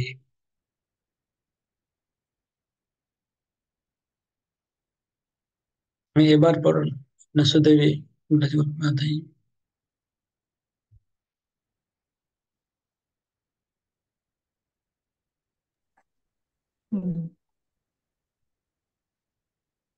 চিন্ময় চেতনায় অধিষ্ঠিত হওয়ার ফলে তখন আর জড়জগতের তিতাব দুঃখ থাকে না। এভাবে প্রসন্নতা লাভ করার ফলে বুদ্ধি শীঘ্রই স্থির হয়। তো আগে শ্লোকে বলা হয়েছিল যারা এই আসক্ত আর বিরক্ত হয় না তারা ভগবানের প্রসাদ লাভ করে, ভগবানের কৃপা লাভ করে। মানে যে জিনিস ভগবানের সেবায় অনুকূল সেটা পেলে আমাদের খুশি হওয়া উচিত, আর যেটা ভগবানের প্রতিকূল সেটা পেলে আমাদের দুঃখী হওয়া উচিত। বুঝতে পারছেন? আসক্তি আর বিরক্তিকে এইভাবে কাজে লাগাতে হবে। যে জিনিসটা ভগবানের সেবায় প্রতিকূল সেটা আমাদের বিরক্ত হলে চলবে,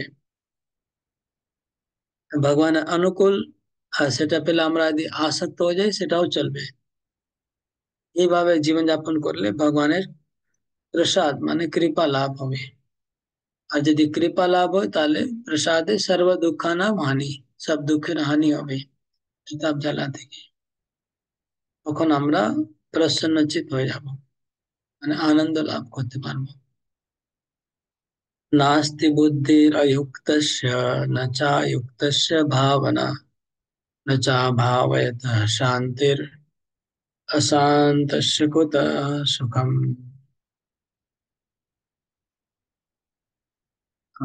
কে পড়েন এখনো? সুন্দরী ব্রজরানী মাতে।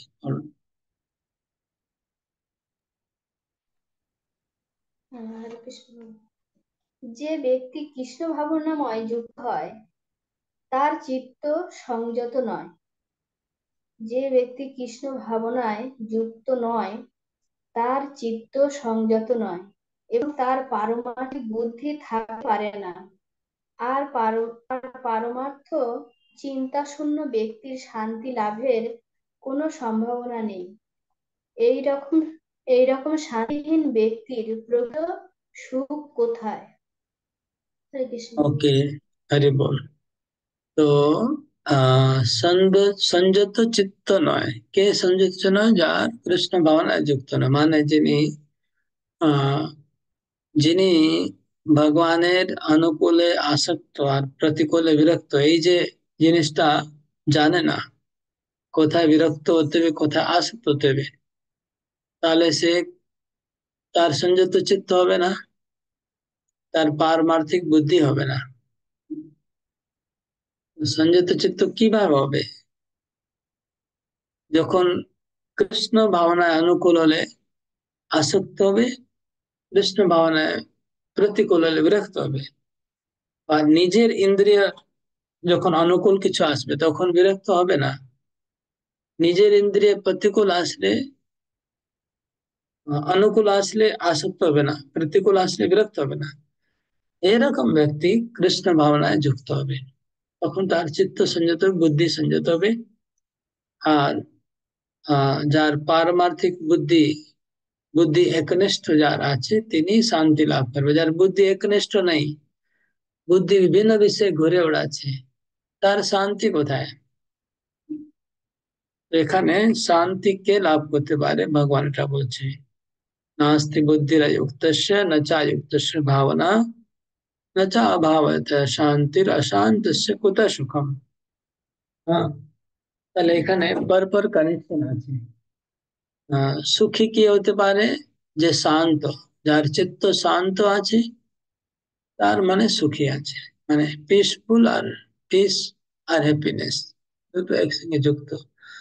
যার মন অশান্ত সে দুঃখী আছে, যার মন অশান্ত আছে বিভিন্ন বিষয়ে ঘুরে বেড়াচ্ছে, সে মন থেকে দুঃখ পাচ্ছে, মন থেকে, যেহেতু মন অশান্ত দুঃখ হচ্ছে।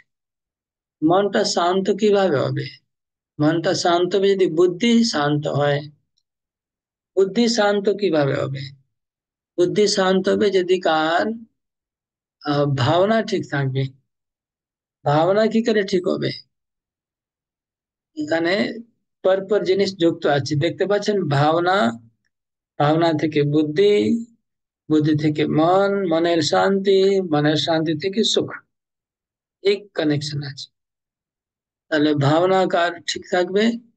যার কৃষ্ণের জন্য অনুকূল কিছু পেলে তখন তিনি তার মধ্যে আসক্তি দেখাবে, আর কৃষ্ণের প্রতিকূল জিনিস দেখলে বিরক্তি দেখাবে।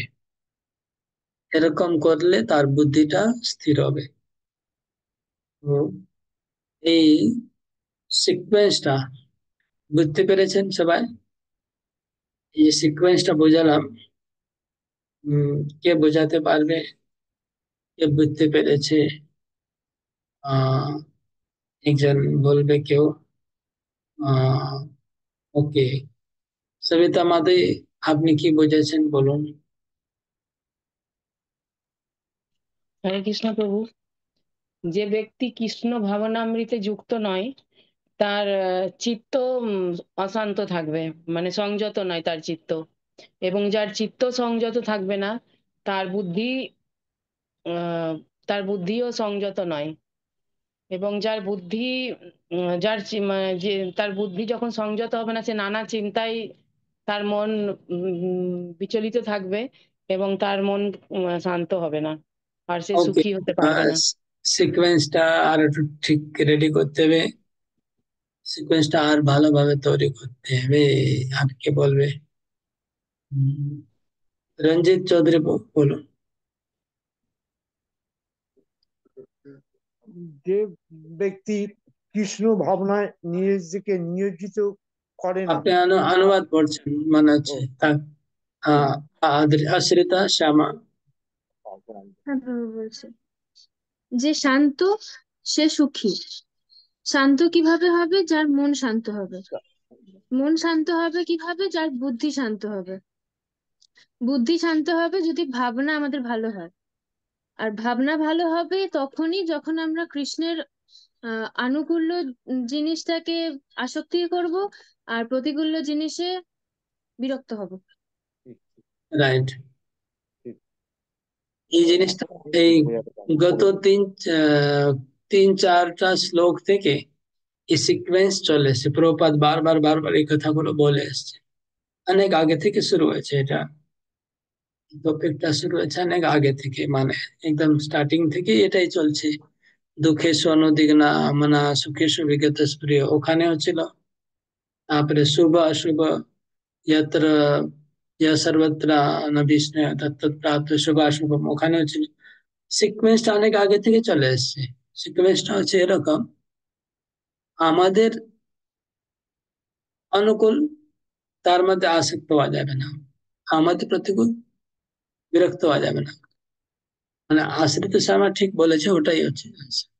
নিচে থেকে দিয়ে শুরু করি, তাহলে নিচে হচ্ছে সুখ। আমরা ইমিডিয়েটলি কি চাই? সবচেয়ে আগে হ্যাপিনেস, সবাই হ্যাপিনেস চায়। আমাদের ইমিডিয়েট নিড হচ্ছে সুখ চাই। সুখ কোথা থেকে আসবে? শান্তি থেকে। শান্তি মানে কি? মনের শান্তি। ওকে, তো মনের শান্তি কোথা থেকে আসবে? বুদ্ধি যদি শান্ত থাকে, বুদ্ধি যদি একনিষ্ঠ হয়। বুদ্ধি একনিষ্ঠ কি করে হবে? যদি ভাবনা ঠিক থাকে। আর ভাবনা ঠিক করার ব্যাপারে এখানে আলোচনা হচ্ছে। যদি আমরা কৃষ্ণ ভাবনা ভাবিত হই, কৃষ্ণ ভাবনা কিরকম হবে? কৃষ্ণের অনুকূল আমি খুশি হব, কৃষ্ণের প্রতিকূল আমি দুঃখী হব। ভাবনাটা এইভাবে ঠিক হবে। তাহলে কৃষ্ণ ভাবনা থেকে ভাবনা ঠিক হচ্ছে, ভাবনা থেকে বুদ্ধি একনিষ্ঠ, বুদ্ধি একনিষ্ঠ, মন শান্ত, মন শান্ত থেকে সুখী, হ্যাপিনেস। জয়দেব গৌরচন্দ্র বাবু। প্রভু আপনার একটু পজ হয়ে গেছিল, একটুখানি আবার যদি একটু বলেন ভালো হয়। মানে তো পুরো বলেছি মনে হয়। হ্যাঁ, আপনারা অন্য লোকেরাও শুনতে পারেনি নাকি? সবাই বাকি ভক্তরা শুনতে পেরেছেন যে না প্রভুর খালি মোবাইল প্রবলেম, না আমার শুনতে পেরেছি এখান? প্রভু, হ্যাঁ? শুনতে পেরেছি আমরা। হ্যাঁ, শুনতে পেয়েছি প্রভু। মানে ওনারই মোবাইলে প্রবলেম আছে, তাই না? আমি বলেছি পুরো এজ ইট ইজ। হয়তো আপনার মোবাইলে কিছু গন্ডগোল হয়েছে। তো, আহ, বললাম কত 2-3 বার বলেছি, আপনার রেকর্ডিং শুনে নেবেন আবার। অনেকবার বললাম। নেক্সট হচ্ছে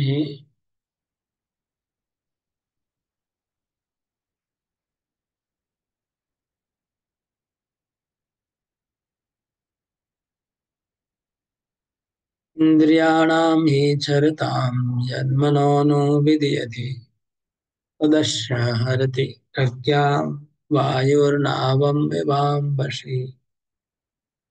इंद्रियाणाम हि चरताम यन्मनो विधीयते तदस्य हरति प्रज्ञाम वायुर्नावम विवाम वशी। সঞ্জিত তুমি পড়ো অনুবাদ। প্রতিকূল বায়ু নৌকাকে যেমন অস্থির করে, তেমনি সদা বিচরণকারী যে কোনো একটি মাত্র ইন্দ্রিয়ের আকর্ষণেও মন অসংযত ব্যক্তির প্রজ্ঞাকে হরণ করতে পারে। তাৎপর্য পড়ো।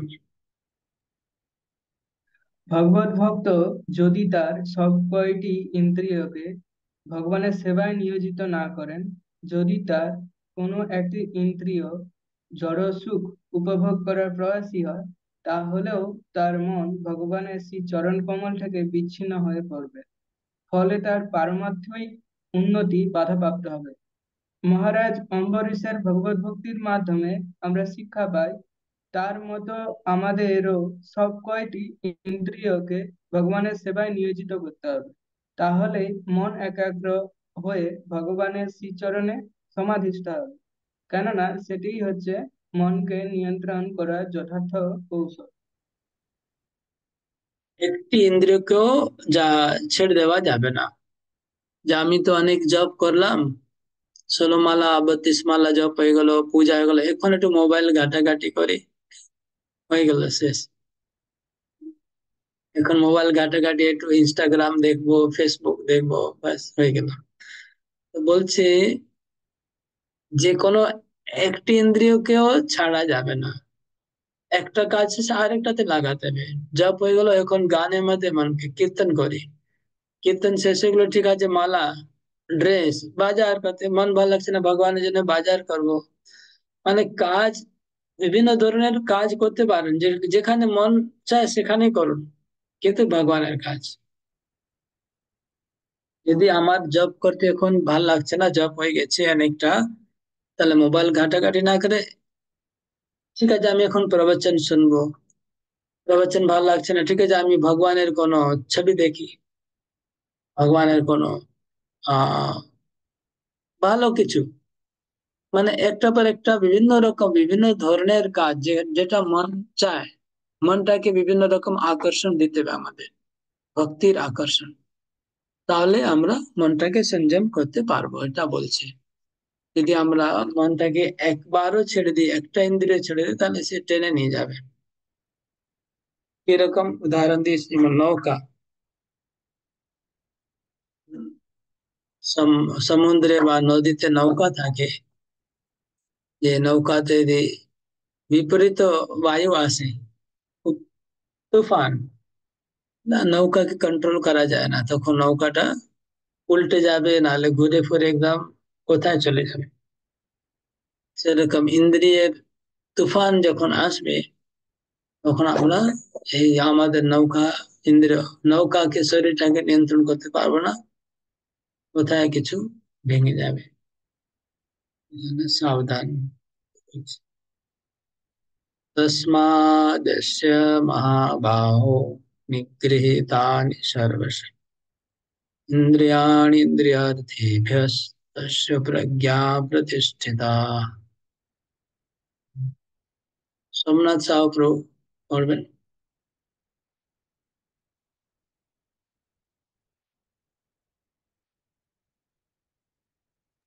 আনমিউট করতে, হ্যাঁ ঠিক আছে। সুতরাং এ মহাবাহ, যার ইন্দ্রিয়গুলি ইন্দ্রিয়ের বিষয় থেকে সর্বপ্রকারে নিবৃত্ত হয়েছে, তিনি স্থির প্রজ্ঞা। ওকে, ওকে, তো বলছেন তস্মাদ यस्य মহাবাহো নিগৃহীতানি, নিগৃহীতানি মানে নিগ্রহ করতে হবে, ইন্দ্রিয়কে নিগ্রহ, নিগ্রহ মানে যেমন আমি বললাম ঘোড়াকে আমরা নাক দিয়ে বেঁধে নিয়ে আসা হয়, বা বলদকে নাকে দড়ি দিয়ে যেভাবে নিগ্রহ করা হয়, যেমন কৃষ্ণ 7টা ষাঁড়কে নিগ্রহ করেছিলেন, কৃষ্ণ 7টা ষাঁড়কে নিগ্রহ করেছিলেন, তারপরে তার বিবাহ হলো সত্যজিৎ নাগনজিতের সঙ্গে। তো ঠিক সে 7টা ইন্দ্রিয়, আমাদের 5টা জ্ঞানেন্দ্রিয় আর মন, এটাকে নিগ্রহ করতে হবে। নিগৃহীত আনি সর্বস্ব মানে চারিদিক থেকে ধরে নিয়ে আসতে হবে, ভগবান বলছে, আর ধরে আমাতে লাগাতে, কৃষ্ণতে লাগাতে হবে, সব ইন্দ্রিয়কে ভগবানের সেবা লাগাতে হবে। তা না হলে আহ মানে মনটাকে ফাঁক দেওয়া যাবে না। কোনো মন কি আছে, সুযোগ হচ্ছে, একটা সুযোগ পেলেই মনটা ফাঁক পেলে পালিয়ে যাবে। যেরকম বাচ্চারা অনেক সময় স্কুল থেকে ফাঁক পেলে পালিয়ে যায়, টিচার নেই পালায়, আমাদের মনটাও সুযোগ খোঁজে কোথায়, যেমন বাতাস, বাতাস কোনো ফুটো পেলে বাতাস বেরিয়ে যায় বেলুন থেকে, ঠিক মনটাও শুধু ফাঁকি খুঁজছে, কোথায় ফাঁকি পাওয়া যাবে, ফাঁকা পেলেই মনটা পলায়ন করবে। মনকে ফাঁকা দেওয়া যাবে না, একটা পর একটা কাজে লাগিয়ে রাখতে হবে। যেরকম যারা চাকরি করে, মালিক কি করে, পরপর পরপর কাজে লাগাতেই থাকে চাকর গুলোকে, একটা কাজ শেষ হলো আরেকটা কাজ দিয়ে দেবে, আরেকটা কাজ হলো আরেকটা কাজ, তারা মাথায় এটাই চিন্তা করে মালিক সব সময়, না আমার চাকর যেন ফ্রি না থাকে, পুরোপুরি খাটাতে হবে। ঠিক সেরকম আমাদের মনটাকে প্ল্যানিং করতে হবে, যে মনটা সারাদিন এমন প্ল্যানিং করতে হবে যে কোনো বিভিন্ন কাজে ইংগেজ থাকবে। যখনই মন ইংগেজ হবে না, ফাঁকা থাকবে, তখন পালিয়ে যাবে। এটা ভগবান বলছেন। ওকে, নেক্সট হচ্ছে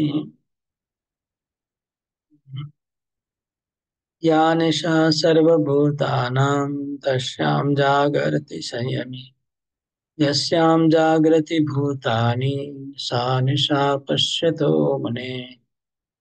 ओके, मौवनी माता बोलो, मधुमयी श्रीपदा माता जी, धन्यवाद। হরে কৃষ্ণ প্রভু। অনুবাদ: সমস্ত জীবের পক্ষে যা রাত্রি স্বরূপ, স্থিতপ্রজ্ঞ সেই রাত্রিতে জাগরিত থেকে আত্মবুদ্ধিনিষ্ঠ আনন্দকে সাক্ষাৎ অনুভব করেন। আর যখন সমস্ত জীবেরা জেগে থাকে তখন তত্ত্বদর্শী মুনির নিকট তা রাত্রি স্বরূপ। ওকে, এখানে বলছে যে রাত্রি আর দিনের তফাৎ, black and white. Black and white, day and night. যেরকম জাগতিক লোকেরা যখন ঘুমাচ্ছে তখন পারমার্থিক লোকেরা জেগে আছে, আর পারমার্থিক লোকেরা যখন ঘুমাচ্ছে তখন জাগতিক লোকেরা জেগে আছে। মানে এটা হচ্ছে উদাহরণ। এর মানে হচ্ছে কি, জাগতিক লোকেরা যে বিষয়ে জেগে আছে সে বিষয়ে আধ্যাত্মিক লোকেরা ঘুমাচ্ছে। যেমন ধরুন ক্রিকেট খেলা হচ্ছে, ক্রিকেট খেলা হচ্ছে, ওয়ার্ল্ড কাপ হচ্ছে, তো জাগতিক লোকেরা ওর মধ্যে ডুবে আছে পুরো। ও শুধু ক্রিকেটের কথা হচ্ছে, চারিদিকে সব দোকান বন্ধ, রাস্তা বন্ধ, ফাঁকা, সবাই ওর মধ্যে ডুবে গেছে। কিন্তু ভক্তরা ওর মধ্যে নেই। ভক্তরা জানে না যে আজকে ক্রিকেট খেলা চলছে, ভক্তরা জানে না যে কে জিতেছে, ভক্তরা জানে না যে কেন রাস্তা ফাঁকা আছে। মানে ওরা ওই বিষয়ে ঘুমাচ্ছে। পারমার্থিক লোকেরা, ভক্তরা ওই বিষয়ে ঘুমাচ্ছে যে বিষয়ে জাগতিক লোকেরা জেগে আছে। আবার উল্টো যদি করি, হয়তো আমাদের ভক্তরা গৌর পূর্ণিমা উৎসবে আনন্দ করছে, জন্মাষ্টমীর আনন্দ করছে, জাগতিক লোকেরা তখন ঘুমাচ্ছে। তারা জানে না যে আজকে জন্মাষ্টমী আছে, তারা জানে না আজকে গৌর পূর্ণিমা, কেন ভক্তরা এত আনন্দে আছে তারা জানে না। তো এটা উল্টো আছে দুটো ব্যাপারে। এটাই ভগবান বলছেন, ইয়া নিশা সর্বভূতানাম তস্যাম জাগর্তি সংযমী। সব জীবের যেটা রাত্রি, আমাদের সেটা দিন, আর সবার যেটা দিন আমাদের সেটা রাত্রি। এছাড়া আমরা যদি আরো বিচার করি, ভক্তরা সন্ধ্যায় তাড়াতাড়ি ঘুমিয়ে পড়ে, 8টার সময় ঘুমিয়ে যায়, আর 2টোর সময় উঠে যায়, 2-3টোর সময়। 3টা থেকে ভক্তদের মেন প্রাইম টাইম ভক্তি করার কি, ভোরে 3টা থেকে 7টা 8টা, এই যে 4-5 ঘন্টা, এটাই হচ্ছে আমাদের ভক্তির একদম প্রাইম টাইম। আর জাগতিক লোকেরা এই প্রাইম টাইমে ঘুমায়, তারা 12টা 1টা 2টা পর্যন্ত জেগে থাকে, আর 2টা 3টার সময় ঘুমাতে যায়, আর 8টা 9টার সময় ঘুম থেকে ওঠে। তাহলে দেখুন, আমাদের ভক্তির প্রাইম টাইম ওটা, ওটাই ঘুমানোর প্রাইম টাইম, পুরো বিপরীত। জাগতিক লোকদের জীবন আমাদের জীবন বিপরীত। তাই জন্য জাগতিক লোক সঙ্গে আমরা যদি পারমার্থিক জীবনে আসি, অটোমেটিক ওরা কেটে যাবে, কোনো কাজে ম্যাচ করবে না, সব জায়গায় কনফ্লিক্ট হবে। যদি আমি জাগতিক লোকের সঙ্গে আপনি খাপ খাইয়ে চলতে পারবেন না, খাপ খাওয়াতে গেলে আপনার ভক্তিটা ডিস্টার্ব হয়ে যাবে।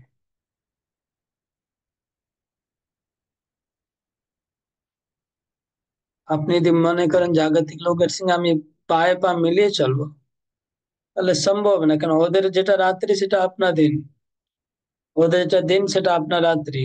এই জন্য কখনো ওদের সঙ্গে তাল মিলিয়ে চলা যাবে না। ওদের যেটা ভাল লাগছে সেটা আমাদের ভক্তির পুরো সম্পূর্ণ প্রতিকূল, আর যেটা আমাদের অনুকূল সেটা ওদের ভালোই লাগবে না। তাই জন্য আপনার অভক্ত সঙ্গে তাল মিলিয়ে চলা সম্ভব না।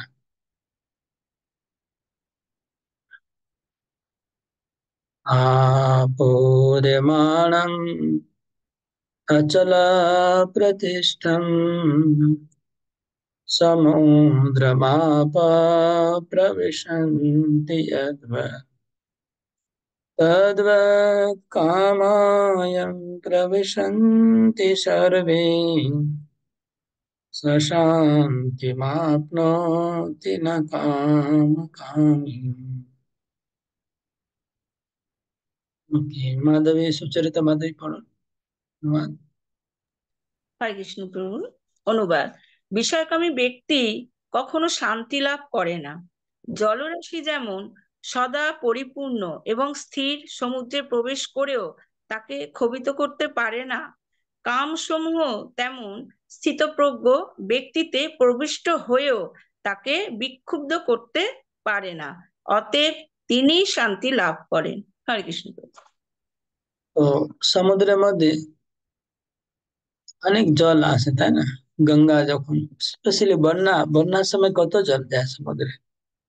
বন্যার সময় তো গঙ্গা পুরো একদম ভরে ভরে পুরো সমুদ্রের মধ্যে যায়, সমস্ত নদীগুলো। কিন্তু যতই জল যায়, কখনো সমুদ্রে এমন তো হয় না যে সমুদ্রে এখন জায়গা নেই, জল অত এসে গেছে আর সমুদ্রে জায়গা নেই, জল আর যেতে পারছে না, সেটা কোনোদিন হয়নি। যতই জল আসবে সমুদ্রে সব জলটাকে নিয়ে নিচ্ছে। সেরকম একজন শুদ্ধ ভক্ত, তার ইন্দ্রিয় গুলো হচ্ছে নদী। প্রভুপাদ বলছেন কান, চোখ, নাক, নদী, এই বিভিন্ন দ্বার দিয়ে, ইন্দ্রিয় দ্বার দিয়ে কামনা বাসনা এলেও ক্ষুব্ধ হবে না। তিনি নিজের মনটাকে কন্ট্রোল করে রাখবে। সংযতের বাঁধটা ভেঙে না যায়, সেটা লক্ষ্য রাখবে।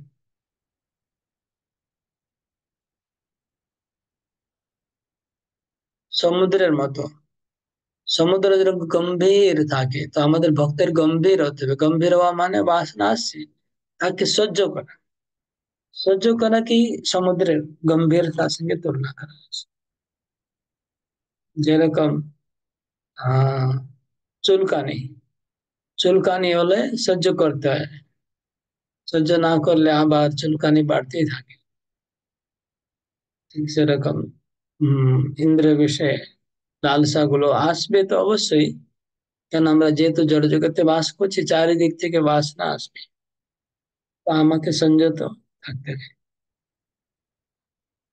বিহায় কামান্য সর্বান পুমাশ্চরতি নিষ্ক্রিয় নির্মমো নিরহংকারো শান্তিম অধিগচ্ছতি। আর এখনো পড়া হয়নি। তপস্বিনী গৌরাঙ্গী মাতাজি।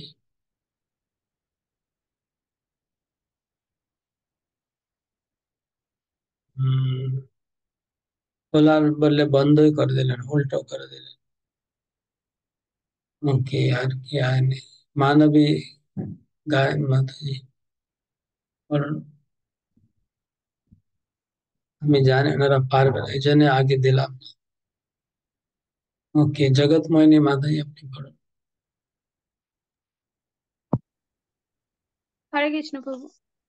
যে ব্যক্তি কামনা বাসনা পরিত্যাগ করে জড় বিষয়ের প্রতি নিষ্ক্রিয়, নিরহংকার ও মমত্ববোধ রহিত হয়ে বিচরণ করেন, তিনিই প্রকৃত শান্তি লাভ করেন। ওকে, বিহায় কামান্য সর্বান মানে ভগবান কনক্লুড করছেন, মানে এই পুরো অধ্যায় ভগবান কনক্লুড মানে বাংলা কি বলে, মানে সম্পূর্ণ সিদ্ধান্ত, পুরো অধ্যায় সারাতে সার ভগবান দিচ্ছেন। এই অধ্যায়ের সার মানে আমরা 54 নম্বর থেকে শুরু করেছিলাম, প্রজাহাতি যদা কামান। তো যা যা কথা হয়েছে এই পর্যন্ত তার সার বলছেন ভগবান, বিহায় কামান সর্বান। আবার ওই কথাটা রিপিট হলো যে কামনা বাসনা যে হৃদয় আছে তাকে যিনি ত্যাগ করে দেয়, সমস্ত কামনা বাসনাকে ত্যাগ করে দেয়। আমরা কামনা বাসনা, প্রভুপাদ বলছেন ত্যাগ করা দরকার নেই, ভগবানের জন্য কামনা বাসনা করতে হবে। উমাশ্চরতি নিষ্পৃহ, স্পৃহা है निर्ममो निरहंकार। निर्मम माने ममत्व शून्य, ममत्व माने আমার আমার আমার আমার, এই ধারণা থেকে মুক্ত হতে হবে। নির্মম নিরহংকার, নিরহংকার মানে তার অহংকার, শরীরকে আত্মা মনে করা, এটা অহংকার বলে, নিরহংকার। দেহাত্ম বুদ্ধি থেকে মুক্ত হওয়া, আমি শরীর, এই ধারণা থেকে মুক্ত হওয়া। আমি শরীর না, আমি হচ্ছি আত্মা, শরীরটা আমার উপরে বস্তু।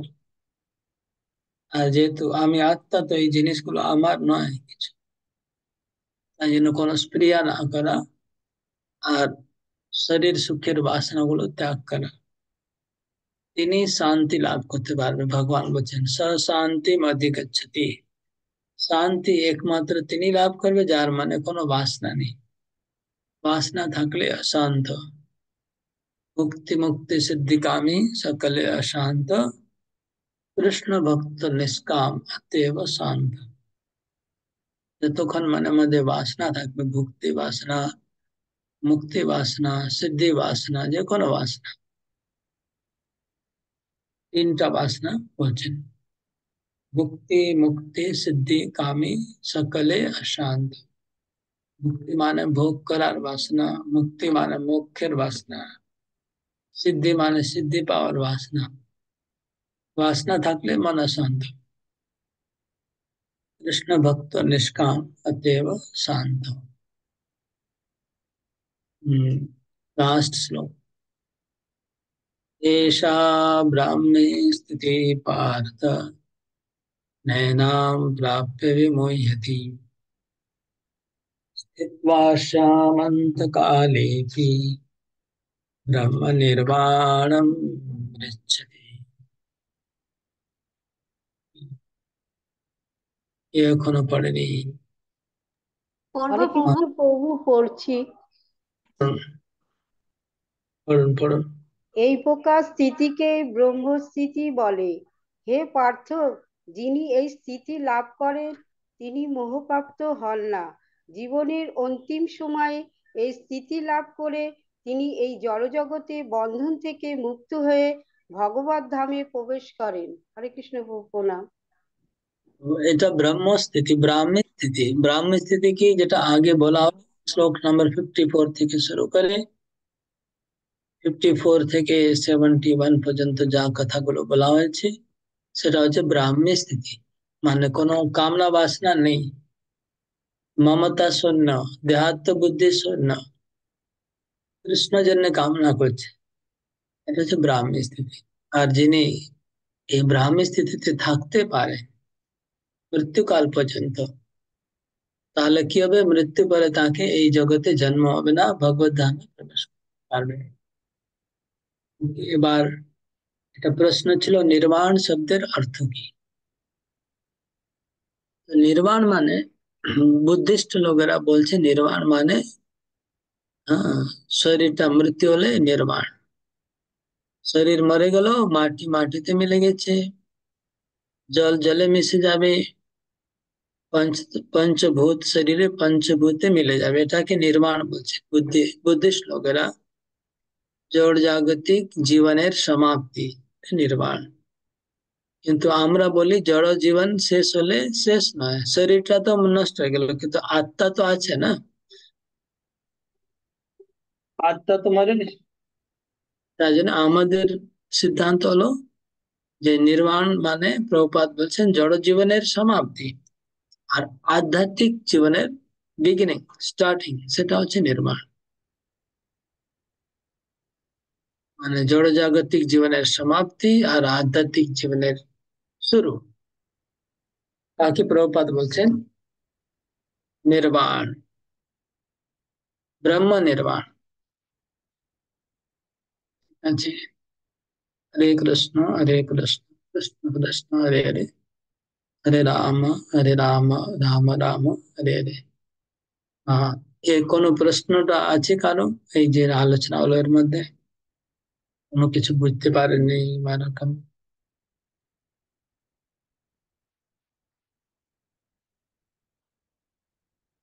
নেই? ওকে।